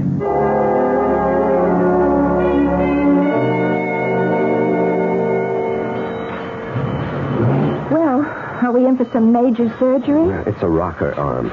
Well, what does that mean? Well, it means more labor than anything else, and he's short-handed. In other words? In other words, it'll take some time, darling. Well, does that fit in with our plans? We did intend to have some lunch. We could do that, darling, except, What is it? Well, you remember I told you what happened to me last time I needed emergency repairs? Well, that decided me. When you're having work done in a strange town, a place you don't know, you really should stick around, keep an eye on it. That's right, of course. Well, I know it'll be a bore for you. Well, I could shop. Could you? Your birthday's the day after tomorrow. I'd love an hour or so. I'll look for something and I'll be able to surprise you. Well, that's a great idea. Now, what's this fellow's name? Oh, yes, Frank. Say, Frank. Oh, yes, sir. Oh, Mr. Renard. Yeah, what can I do for you? You've got about an hour on my car? Oh, say an hour and a half and be safe. Well, my wife would like to do a little shopping. Well, you're in luck. We got us a shopping center just 3 blocks from here. It's called the Golden Mall. The Golden Mall? Yeah. They got the top stores there. All the big ones from New York, Chicago. How do I get there? Oh, it's just 3 blocks up. See that traffic light? Yeah. You turn left, go 1 block. There it is. The Golden Mall. Well, thank you. She'll come back loaded with packages. You won't thank me. Darling, make sure you remember the name of this place. Huh? Yeah. It's Frank's 24-hour quality service. Open 24 hours a day. Everybody in town knows me. Well, let's see. It's exactly 12 noon. Darling, I'll see you at 1:30. Make sure you remember the address, ma'am. It's 1776 Jefferson. I mean, how can you forget that one, huh?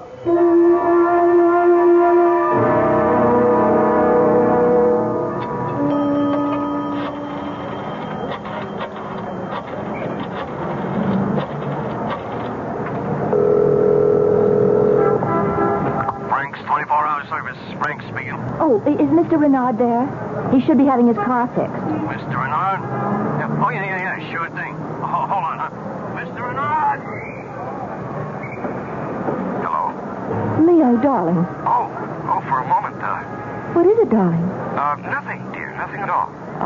Must have been something. Well, yes, I just couldn't imagine who'd be calling me here. Is everything okay? No. Well, darling, what's wrong? I miss you, that's all. You realize we've been separated for almost 45 minutes? Oh. You miss me? Terribly. All right. I just called you up to keep the record clear. Will he be finished on schedule? Looks that way. About another half to 3/4 of an hour. All right, I'll be there 1:30 on the dot. don't like these long separations. Neither do I. Goodbye, darling. Bye. Taxi! Taxi! Where to, ma'am? 1776 Jefferson Boulevard. Okay. Heavy day in the stores, ma'am? Oh, no, I just bought a little present for my husband's birthday. Excuse me. Let me call into the dispatcher.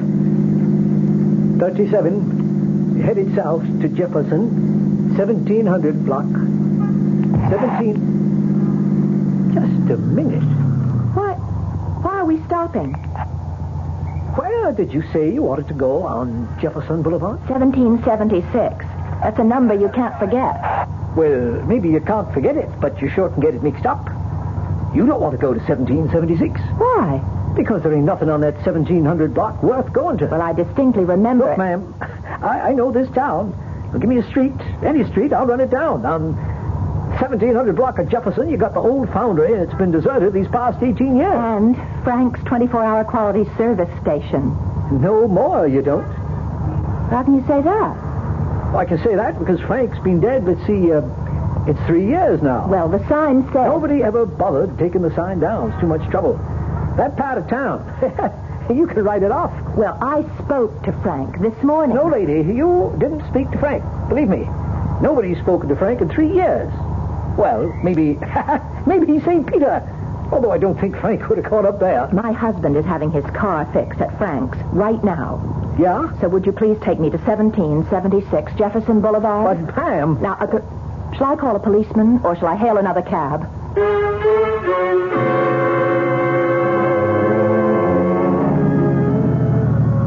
Well, ma'am, here you are. 1776 Jefferson. And it says Frank's Quality Service, so I was right. What were you trying to... Look at what else it says on the windows.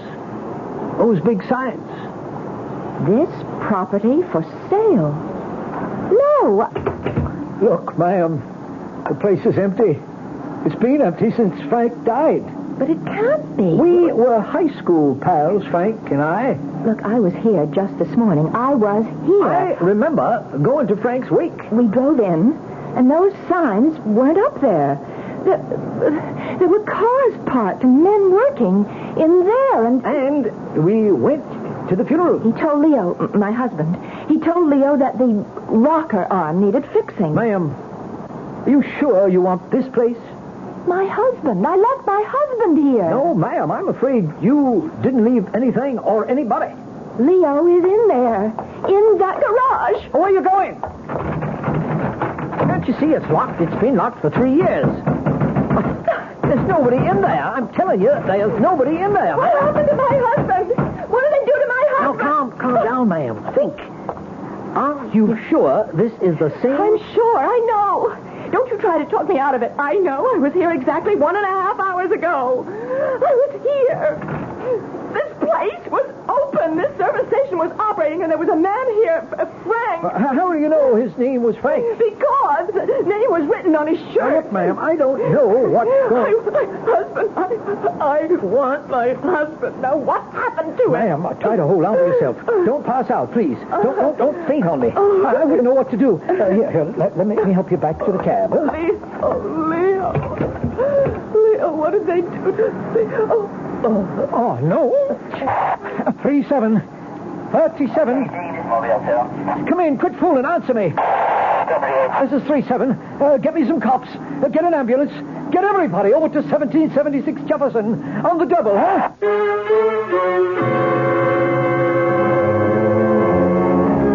Well, how do you figure it? Frank's 24-hour quality service. Now you see it, now you don't. Nightmare? Illusion? Reality? Which are we dealing with? Could it be a mixture of all three? I'll return with some answers, but also with some more questions when I return in just a few moments with Act Two. Buick introduces a new concept for you to consider in light of all the concern about miles per gallon. Range. Range is what you get when you multiply the mileage your car gets per gallon by the number of gallons your car's gas tank holds. Range is one of the things that help make Buick Apollo such a special small car. It comes from coupling the Apollo's economical 6-cylinder engine with a standard 21-gallon gas tank. It holds a lot, but it doesn't use a lot. Look into the Apollo. It's the Buick of small cars. Hello, this is Goldilocks. It seems like only yesterday that I was a little girl tasting porridge. You know, this one's too hot. This one's too cold. And now I conduct taste tests on diet drinks. And there's one I must tell you about. Sugar-free diet 7-Up. It has a fresh, natural, delicious taste. It drives my taste-o-meter crazy. Sugar-free diet 7-Up. This one's just right. Hey, Mom, what's for dinner? Hey, Mom, what you got? Don't miss ShopRite's big Dairy Deli Value Jubilee. Some of the great values include ShopRite butter, 1-pound brick, 69 cents. Tropicana orange juice, half-gallon carton, 59 cents. Oscar Mayer bacon, 99 cents a pound, and much more. Big values in the meat case, too. ShopRite Grade A whole frying chickens, just 35 cents a pound. Split or cut up fryers, 39 cents a pound. Roasting chickens up to 4 pounds, 39 cents a pound. Get a lot more for a little less this week at your ShopRite. She loves her family. She wants the best. She does all that she can do. She lets ShopRite do the rest. Hey, Ma, what's for dinner? ShopRite has the answer.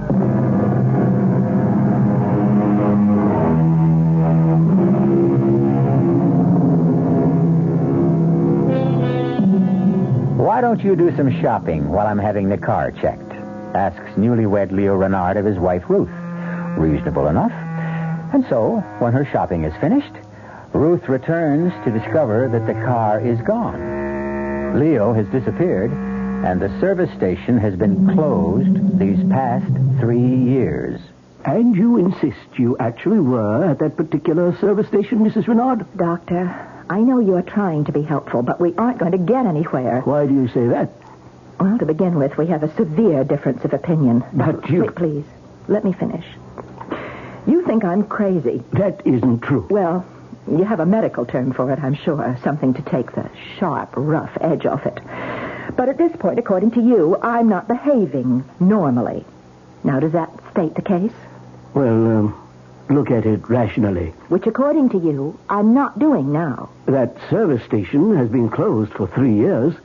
The man who owned it and ran it has been dead all this time. Then how do you account for the fact that my husband and I were there this morning? Would you agree to submit to some tests, Mrs. Renard? I'll agree to anything at this point. I'll agree to anything that will convince you that I am as sane as you are. And once we establish that, and you start believing me, then perhaps we can find out what happened to Leo.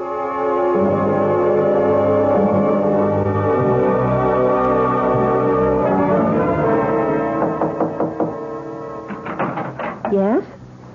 May I come in? Who are you? Lieutenant Powell, City Police.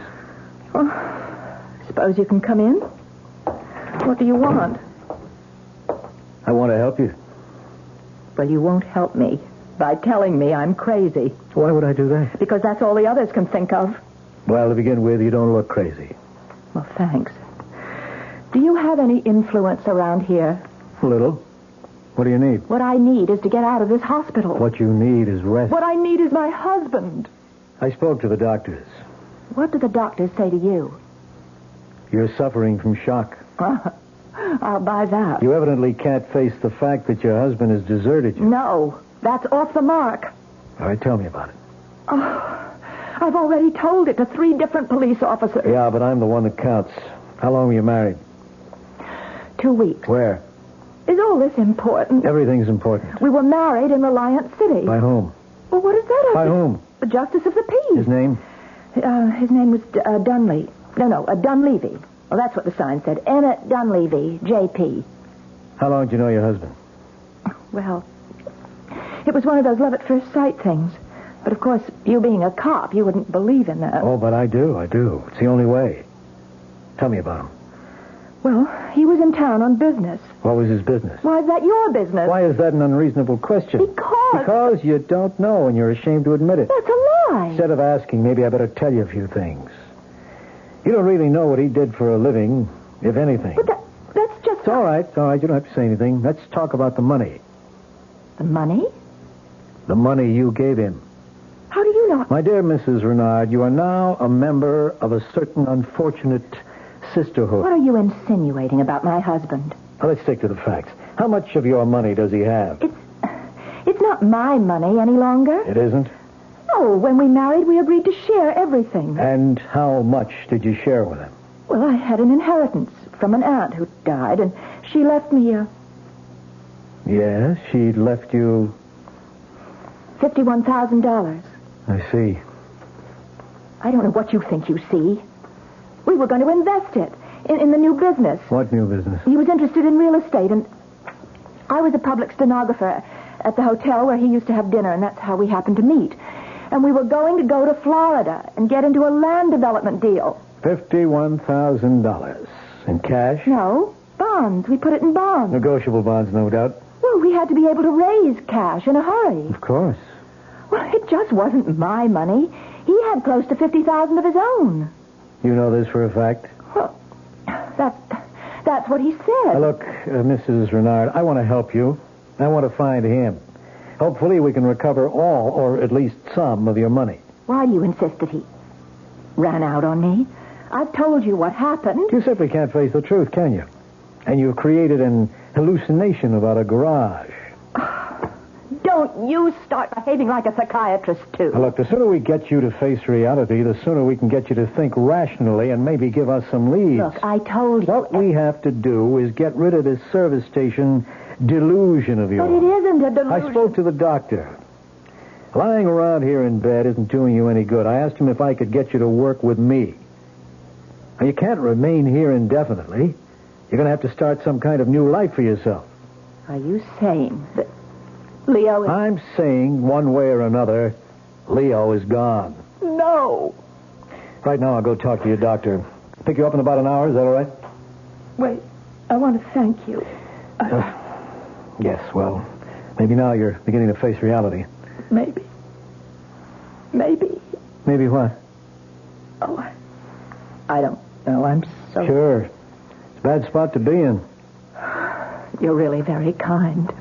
No, I'm not. It's just a technique. Don't let it fool you. Well, at least you've made me feel better. You ready to face it? I think so. Whatever it is, I guess I'm ready to face it.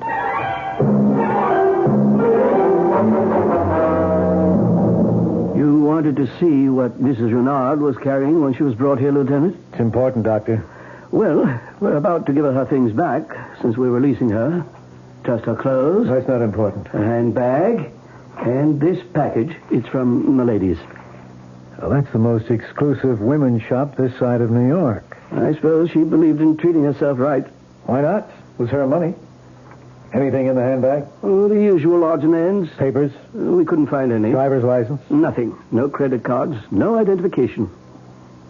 Well, that doesn't sound right. Well, she said she was going off just briefly to shop, and she didn't want to be loaded down with a big handbag. So she just took a small purse with some money and makeup, left everything else in the car. There is this snapshot. Must be Leo. He'd have to be Leo. You know something? He looks familiar. He looks familiar because you've convinced yourself he's a confidence man. That's right, he has to be. A smooth, experienced operator, too, which means he's been around, which means he may have done time, which means there's a make on him. His photo's been passed around throughout the country, and I would have seen it, and so maybe I'm remembering it subconsciously. All you cops are getting into psychiatry these days. Is that good or bad? Listen, let me borrow this snapshot. I'll have the boys run it down.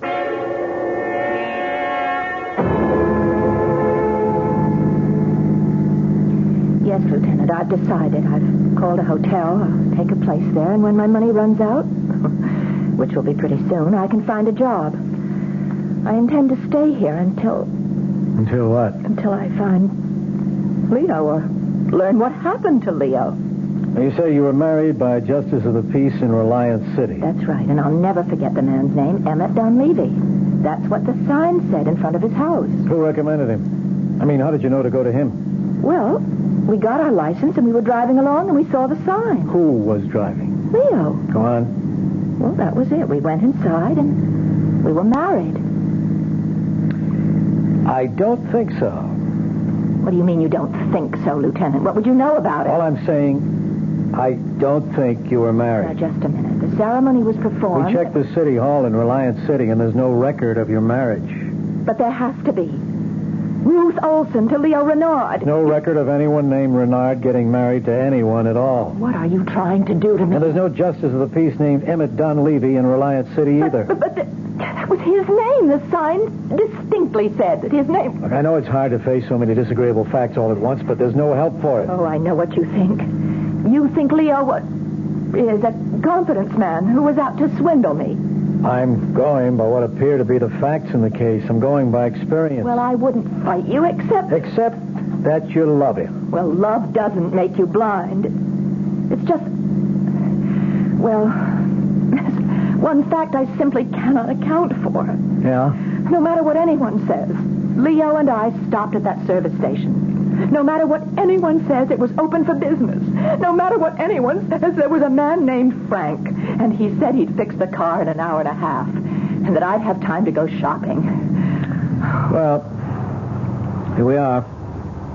As you can see, closed, deserted. For rent sign on the window. Face it, Ruth, face it. But it was real. So real.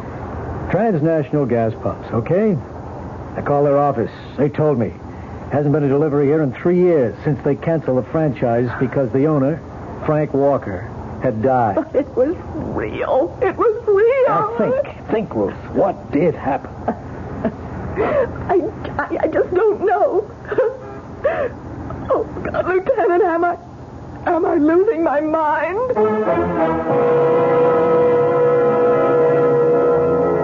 But the service station was there.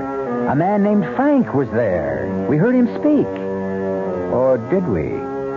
Did the conversation actually take place at 1776 Jefferson Boulevard? Or was it all taking place in the mind of Ruth Renard, whose last name may not even be Renard, since there's no record of her marriage either? I'll be back shortly with Act 3.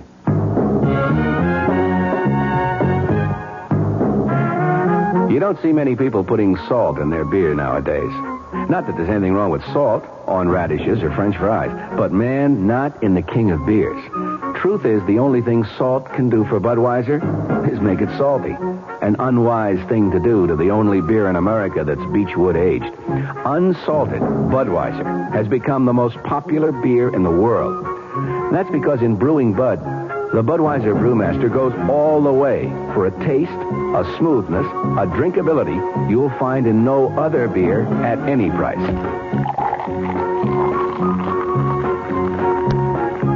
And something else you can take without a grain of salt. The fact that when you say Budweiser, you've said it all. Anheuser-Busch, St. Louis.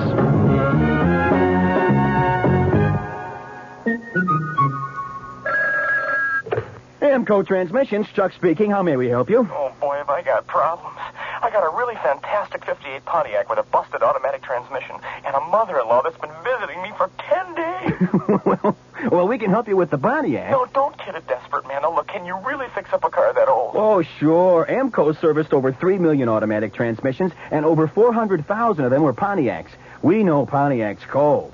Pontiac, Ventura, and the Firebird, and the Bonneville, Catalina, and also Grand Prix.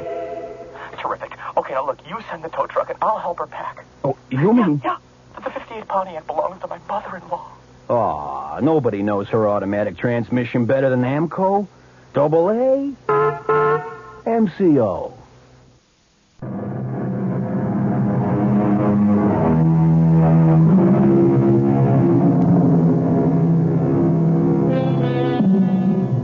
She still insists she left her car there to be fixed under the watchful eye of her husband.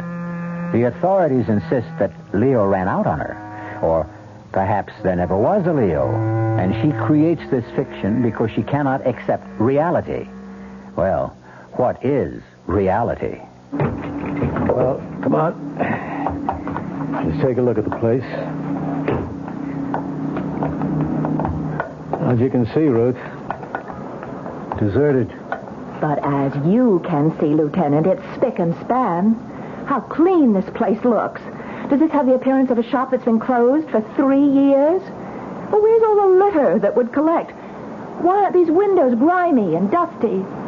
I checked it out with the real estate people. They keep the place shaped up. After all, they are trying to get rid of the place, you know. I was inside this place yesterday. But there's a padlock on the door. Whatever you want to say, however you want to say it, I know this. I was here. Okay, let's go inside. The real estate people gave me the key. You don't believe me. It's obvious by your manner. Well, that's no good. It's bad for me to have an obvious manner. Sorry. I know you're trying to be nice. Well, I'm only trying to find some answers. Come on in. Well, does it look familiar? This only makes me more certain. I was here. I stood right here at this counter when Leo came out of the shop, which is right through that door, with Frank. Yeah? And told me what had to be done with the car. What you're saying is this visit only reinforces your conviction that you were here. Absolutely. Well, let's stay with that for a little while anyhow. How long were you gone? Exactly an hour and a half. I've already told. Yeah, I know. Are you sure? Positive. And what did you do? But I already... All right, never mind. I went to this Golden Mall. Yes, and? And I shopped. Buy anything? Well, I wasn't in too much of a mood for shopping. I missed Leo, and I was hungry. So I ran into a shop, and I picked up a nightgown. That took an hour and a half? No, I wandered around. I looked in windows, had a cup of coffee, and I even called Leo. I was away from him for 3/4 of an hour, and I missed him so much I just had to call him. You called Leo here? Yes, here. Here. I don't see a phone here. Well, there must be. I phoned him. I spoke with him. How can you... Well, where's the phone? I don't know. Maybe it's in the office. The office? Well, maybe the man, Frank, has a private office, and that's where his phone Well, is. let's look around. Yeah, you're right. It's got a little cubbyhole here with a desk. Sure enough, a phone. Well, finally, have I said something you can believe? The phone's dead. No dial tone. I guess it isn't connected. I spoke on that phone to Leo. And the man, Frank, he answered it. Sure. Oh, your tone of voice. Oh, please, I don't mean anything. You can't help it. You want to be nice to me, but you think I'm crazy. No, I'm trying to go along with it. With what? With everything you say. What we need right now, more than anything else, is a break. Who knows? Maybe we'll get one.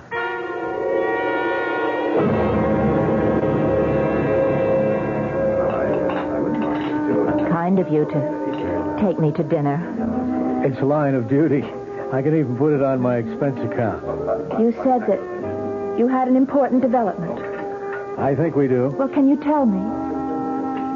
We think we know who Leo is. What do you mean? You know who he is. His real name is Wallace, Leo Wallace. That's impossible. Better let me finish. But Listen, we had his picture. Where? How? How could you get his picture? It was in your handbag. Oh. I ran it through the routine, and there's a very strong likeness to a Leo Wallace. A very skillful confidence man. Oh. Now, Leo had turned in a very big score. He'd flim-flammed some old gent out of about $1.5 million. Well, I don't believe it. Maybe you'd better hear it first. He denied it. The jury voted against him. He got a minimum of 10 years, but there was an appeal. And just a few months ago, they found some irregularities in the trial, and he was freed. Oh. How about the money? The money? The money he's supposed to have stolen. Oh. If he did steal it, he has it hidden somewhere. So you see, there's a motive on someone's part to get him and get at the money. I never dreamed that Leo could... Yeah, well, as I say, we can't prove it. All we know is that your Leo's picture looks like this Leo Wallace. Oscar and I don't have to be crazy. This could have all been just a plot, don't you see? You thought Leo was out to steal my money, and as it turns out, there were people after Leo. They could have arranged the whole service station setup. Well, it's not impossible. Well, then can't you do something? How he could have arrived at this service station is something I'll get to later. The fact is, he did go there. Well, I tell you he did. We did. If only we can put him there, things would make sense. You wouldn't be crazy. We'd have a lead. Why pick Frank's service station? It isn't the first one you came to. It was the first transnational gas station, and that was his credit card. Are you capable of being objective right now? I'm trying to prove to you I am not crazy. Well, pretend for a moment that all this happened to somebody else. Pretend that this is a story I'm telling you. I don't see why. A young woman tells a cab driver to take her to a non-existent gas station. But I had been there with my husband. We don't know that. We only have your word for it. So, when they arrive, she becomes hysterical and she tells the story you've told us. Okay, we check. We find out there is no record of the girl's marriage. No record of the justice who she claims married her to her husband. And her husband is most likely a notorious confidence operator, newly released from jail. Why would I lie to continue, please. And we know very little about the girl herself.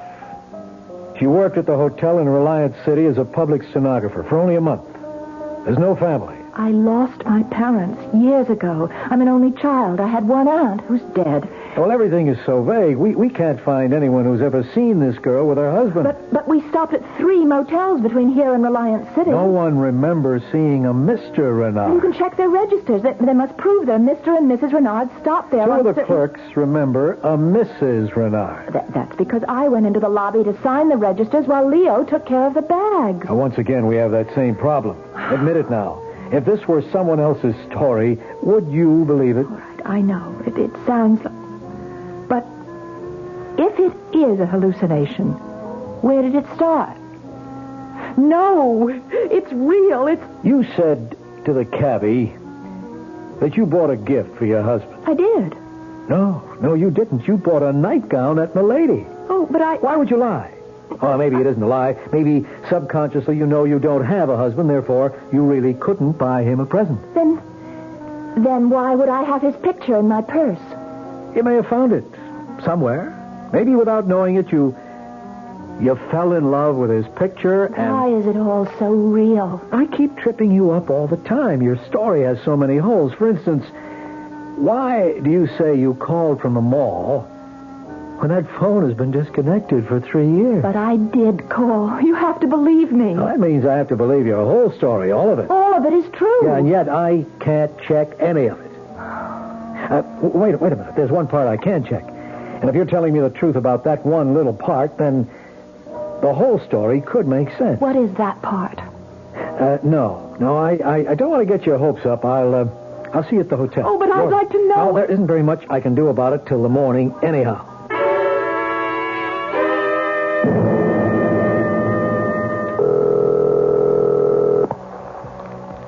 Sergeant Flowers? It's Lieutenant Powell. Sergeant, there's a telephone at 1776 Jefferson Boulevard. You got that? Yes, sir. It should have been disconnected for about 3 years. I want you to find out if it was temporarily restored to service recently. If so, by whom? Somebody had to pay a deposit. I want the name and address. Yes, sir. I want that information immediately.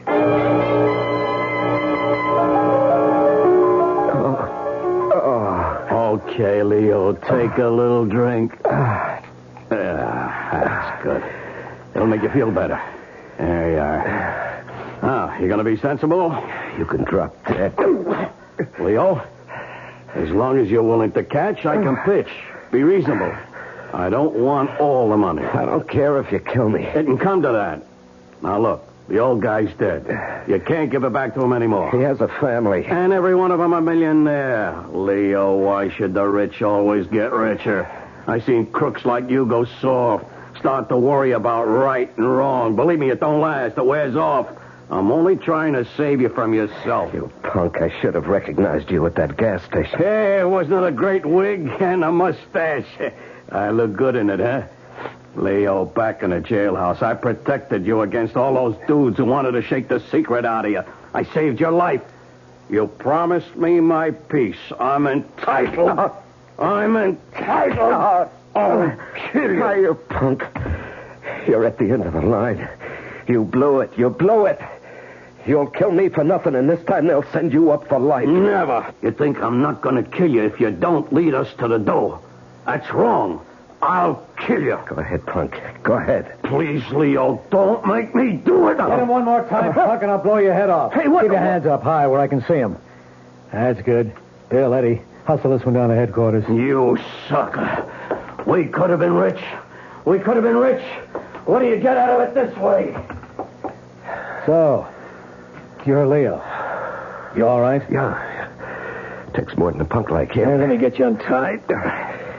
I guess she was telling the truth all this time, huh? Can you stand? Yeah, okay. You're quite a guy, Leo. I have to go to headquarters to book him. I'll need you, too. Sure. I know you want to see Ruth. Why don't I drop you off at her hotel? You'll want to be alone for a while. Yeah, thanks. You can both come down later. There's no hurry.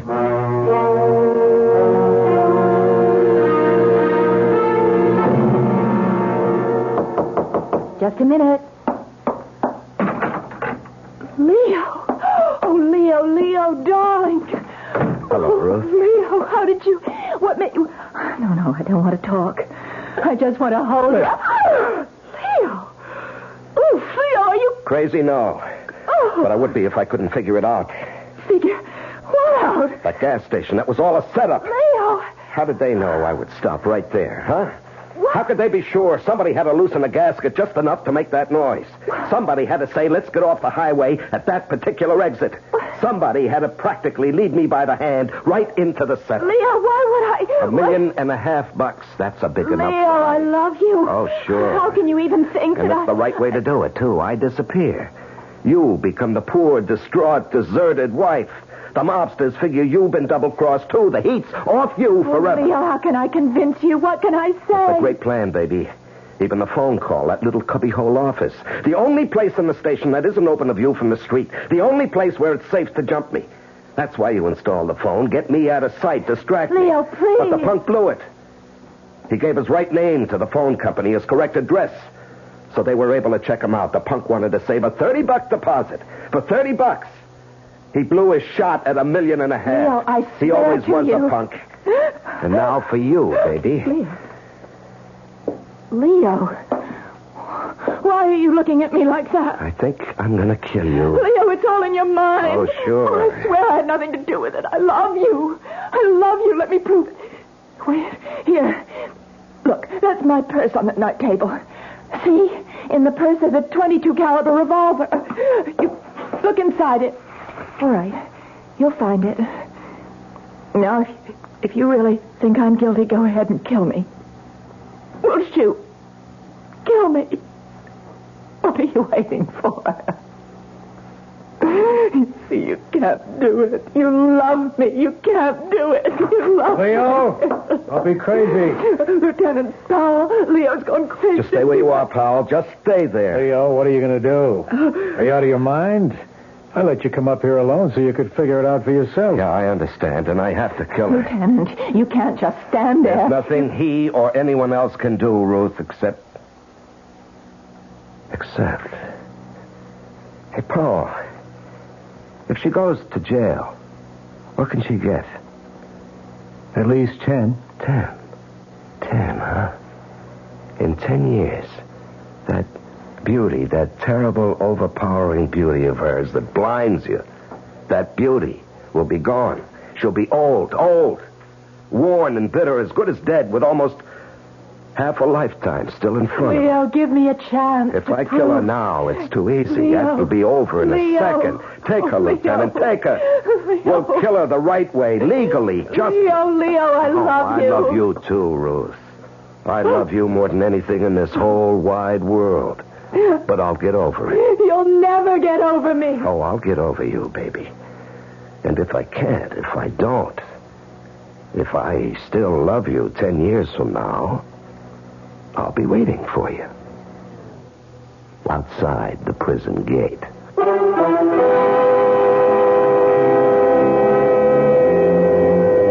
Did Leo get over Ruth? Or did his love continue?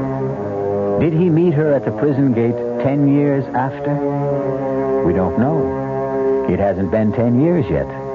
What a story that would make. And we hope all of us will be around 10 years from now to hear it. I'll be back shortly. And now, another story of the ball and chain, as Kellogg's Special K presents The Library. Welcome to the public library. May I help you, sir? Yes, I'd like to check out... Famous Laundromats of the World by Audrey Schnorbart. Sir, excuse me, but isn't that ball and chain you're wearing just like the ones they use in the Kellogg's Special K commercial? This ball and chain? Yes, that one. How are you going to get rid of it? Well, lots of good exercises, and by eating smart at every meal, starting with the Special K breakfast. Don't you have to watch your calories? Yes, and the Special K breakfast is less than 240 calories. Less than 240 calories? Right. A 1-ounce bowl of high-protein Special K, 4 ounces of skim milk, tomato juice, and coffee. It's really tasty, and it's going to help me get rid of this ball and chain. I'd say it's long overdue, get it? Your happy ending could begin with the Special K breakfast from Kellogg's. You've been hearing some pretty lavish claims recently about miles per gallon. We'd like you to consider something equally important, and that's range. Range is the miles per gallon multiplied by the number of gallons your car's tank holds. Range is what makes the Buick Apollo such a special small car.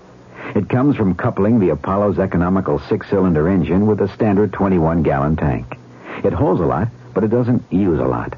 Look into the Apollo. It's the Buick of small cars. Hi, Ms. Goldilocks here. Professionally taste-testing diet drinks can be very difficult, but I've just had to bear with it. Then I found sugar-free Diet 7-Up. It doesn't taste like other diet drinks. It's fresh, light, natural, delicious. Sugar-free Diet 7-Up tastes so good that I've taste-tested it hundreds of times, and each time I've given it my seal of approval.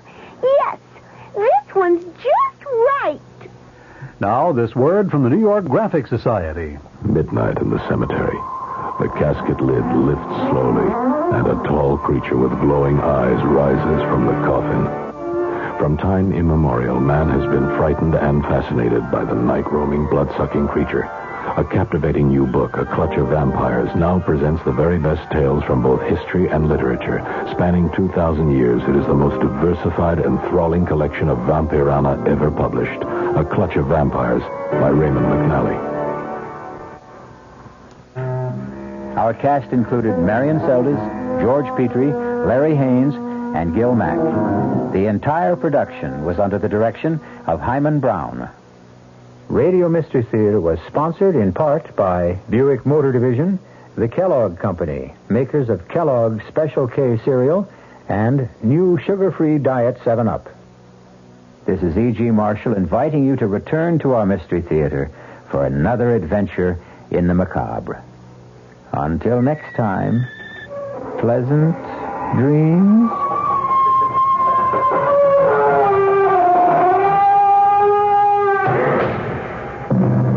The WR Mystery Theater has been brought to you by ShopRite Supermarkets, where you get a lot more for a little less, and by Suburban Savings with offices throughout North Jersey. The preceding Mystery Theater program is furnished by the CBS Radio Network. This is WR New York and RKO General Station. I'm Fulton Lewis in the Mutual Broadcasting System studios in Washington, D.C. Now, my commentary.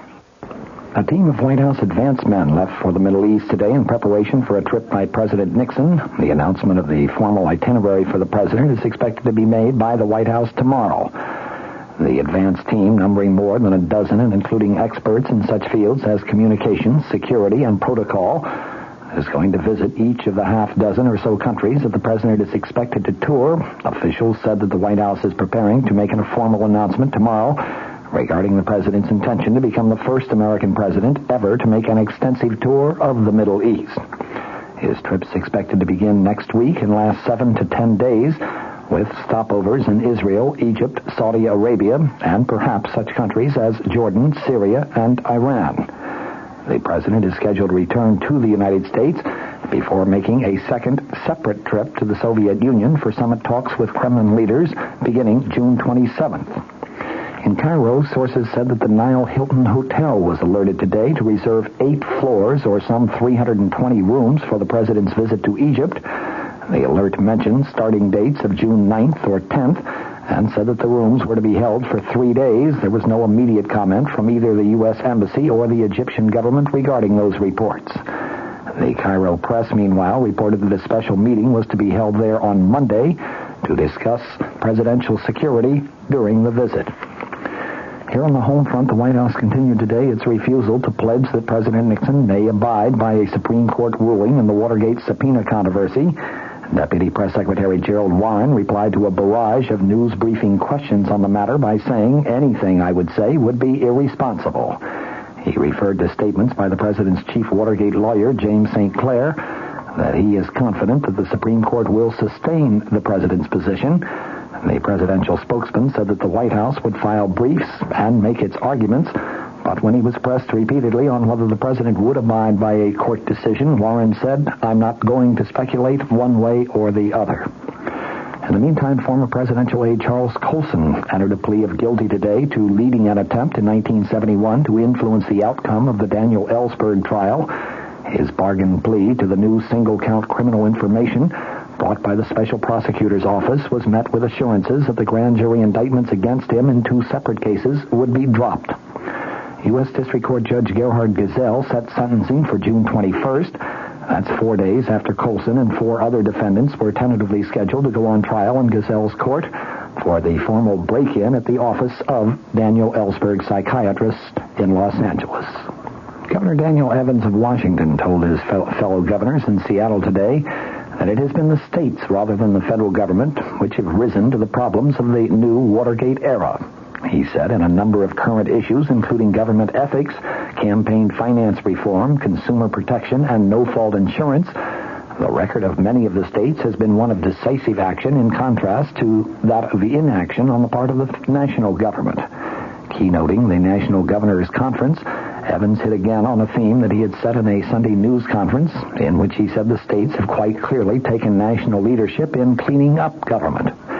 Evans said in his speech today, "It has been the states who have responded most fully to the problems of the day. This has been a response not in terms of empty rhetoric without action or visionary promises without dollars.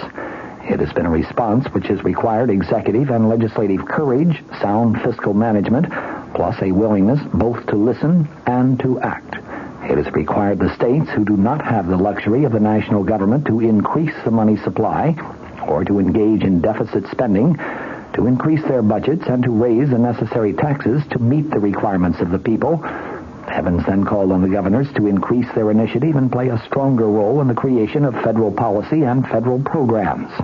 He said, "The states, and most specifically the governors, must seize the initiative and submit their own proposals to the Congress rather than passively wait to give reaction to federal proposals." Although Evans never mentioned Watergate by name, he did make several references to problems of ethics and failure of the federal government to address the practical problems that are facing the nation. Governor Evans is the outgoing president of the National Governors Association. He called the present situation a time of citizen bewilderment and dismay over its political system. Modern national goals, he added, are desperately needed. Let the states and their governors now step forward.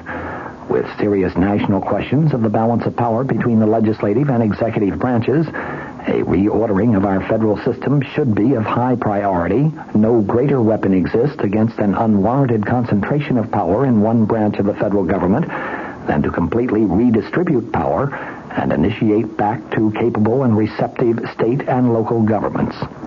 His speech marked the formal opening of a 3-day meeting devoted to discussion of such current issues as federal-state relations, ethics in government, and health care. In London today, the British government said that it's not going to withdraw its army from Northern Ireland. It warned that retreat would bring a large-scale bloodbath between Protestants and Roman Catholics in that province. Britain's administrator for Northern Ireland coupled his warning with a prediction that communal strife and violence could also erupt in other parts of Britain if the troops do pull out. A new and different type of Protestant nationalism, a working-class nationalism, has arisen in the province, he told the House of Commons. He said that it had the backing of industrialists, farmers, and even civil servants. He said that the Protestants had amassed big stocks of arms, some of which had been financed from abroad. In such a situation, he added, we must not run away from our obligations. From the Mutual Studios in Washington, I'm Fulton Lewis, and that's the top of the news as it looks from here.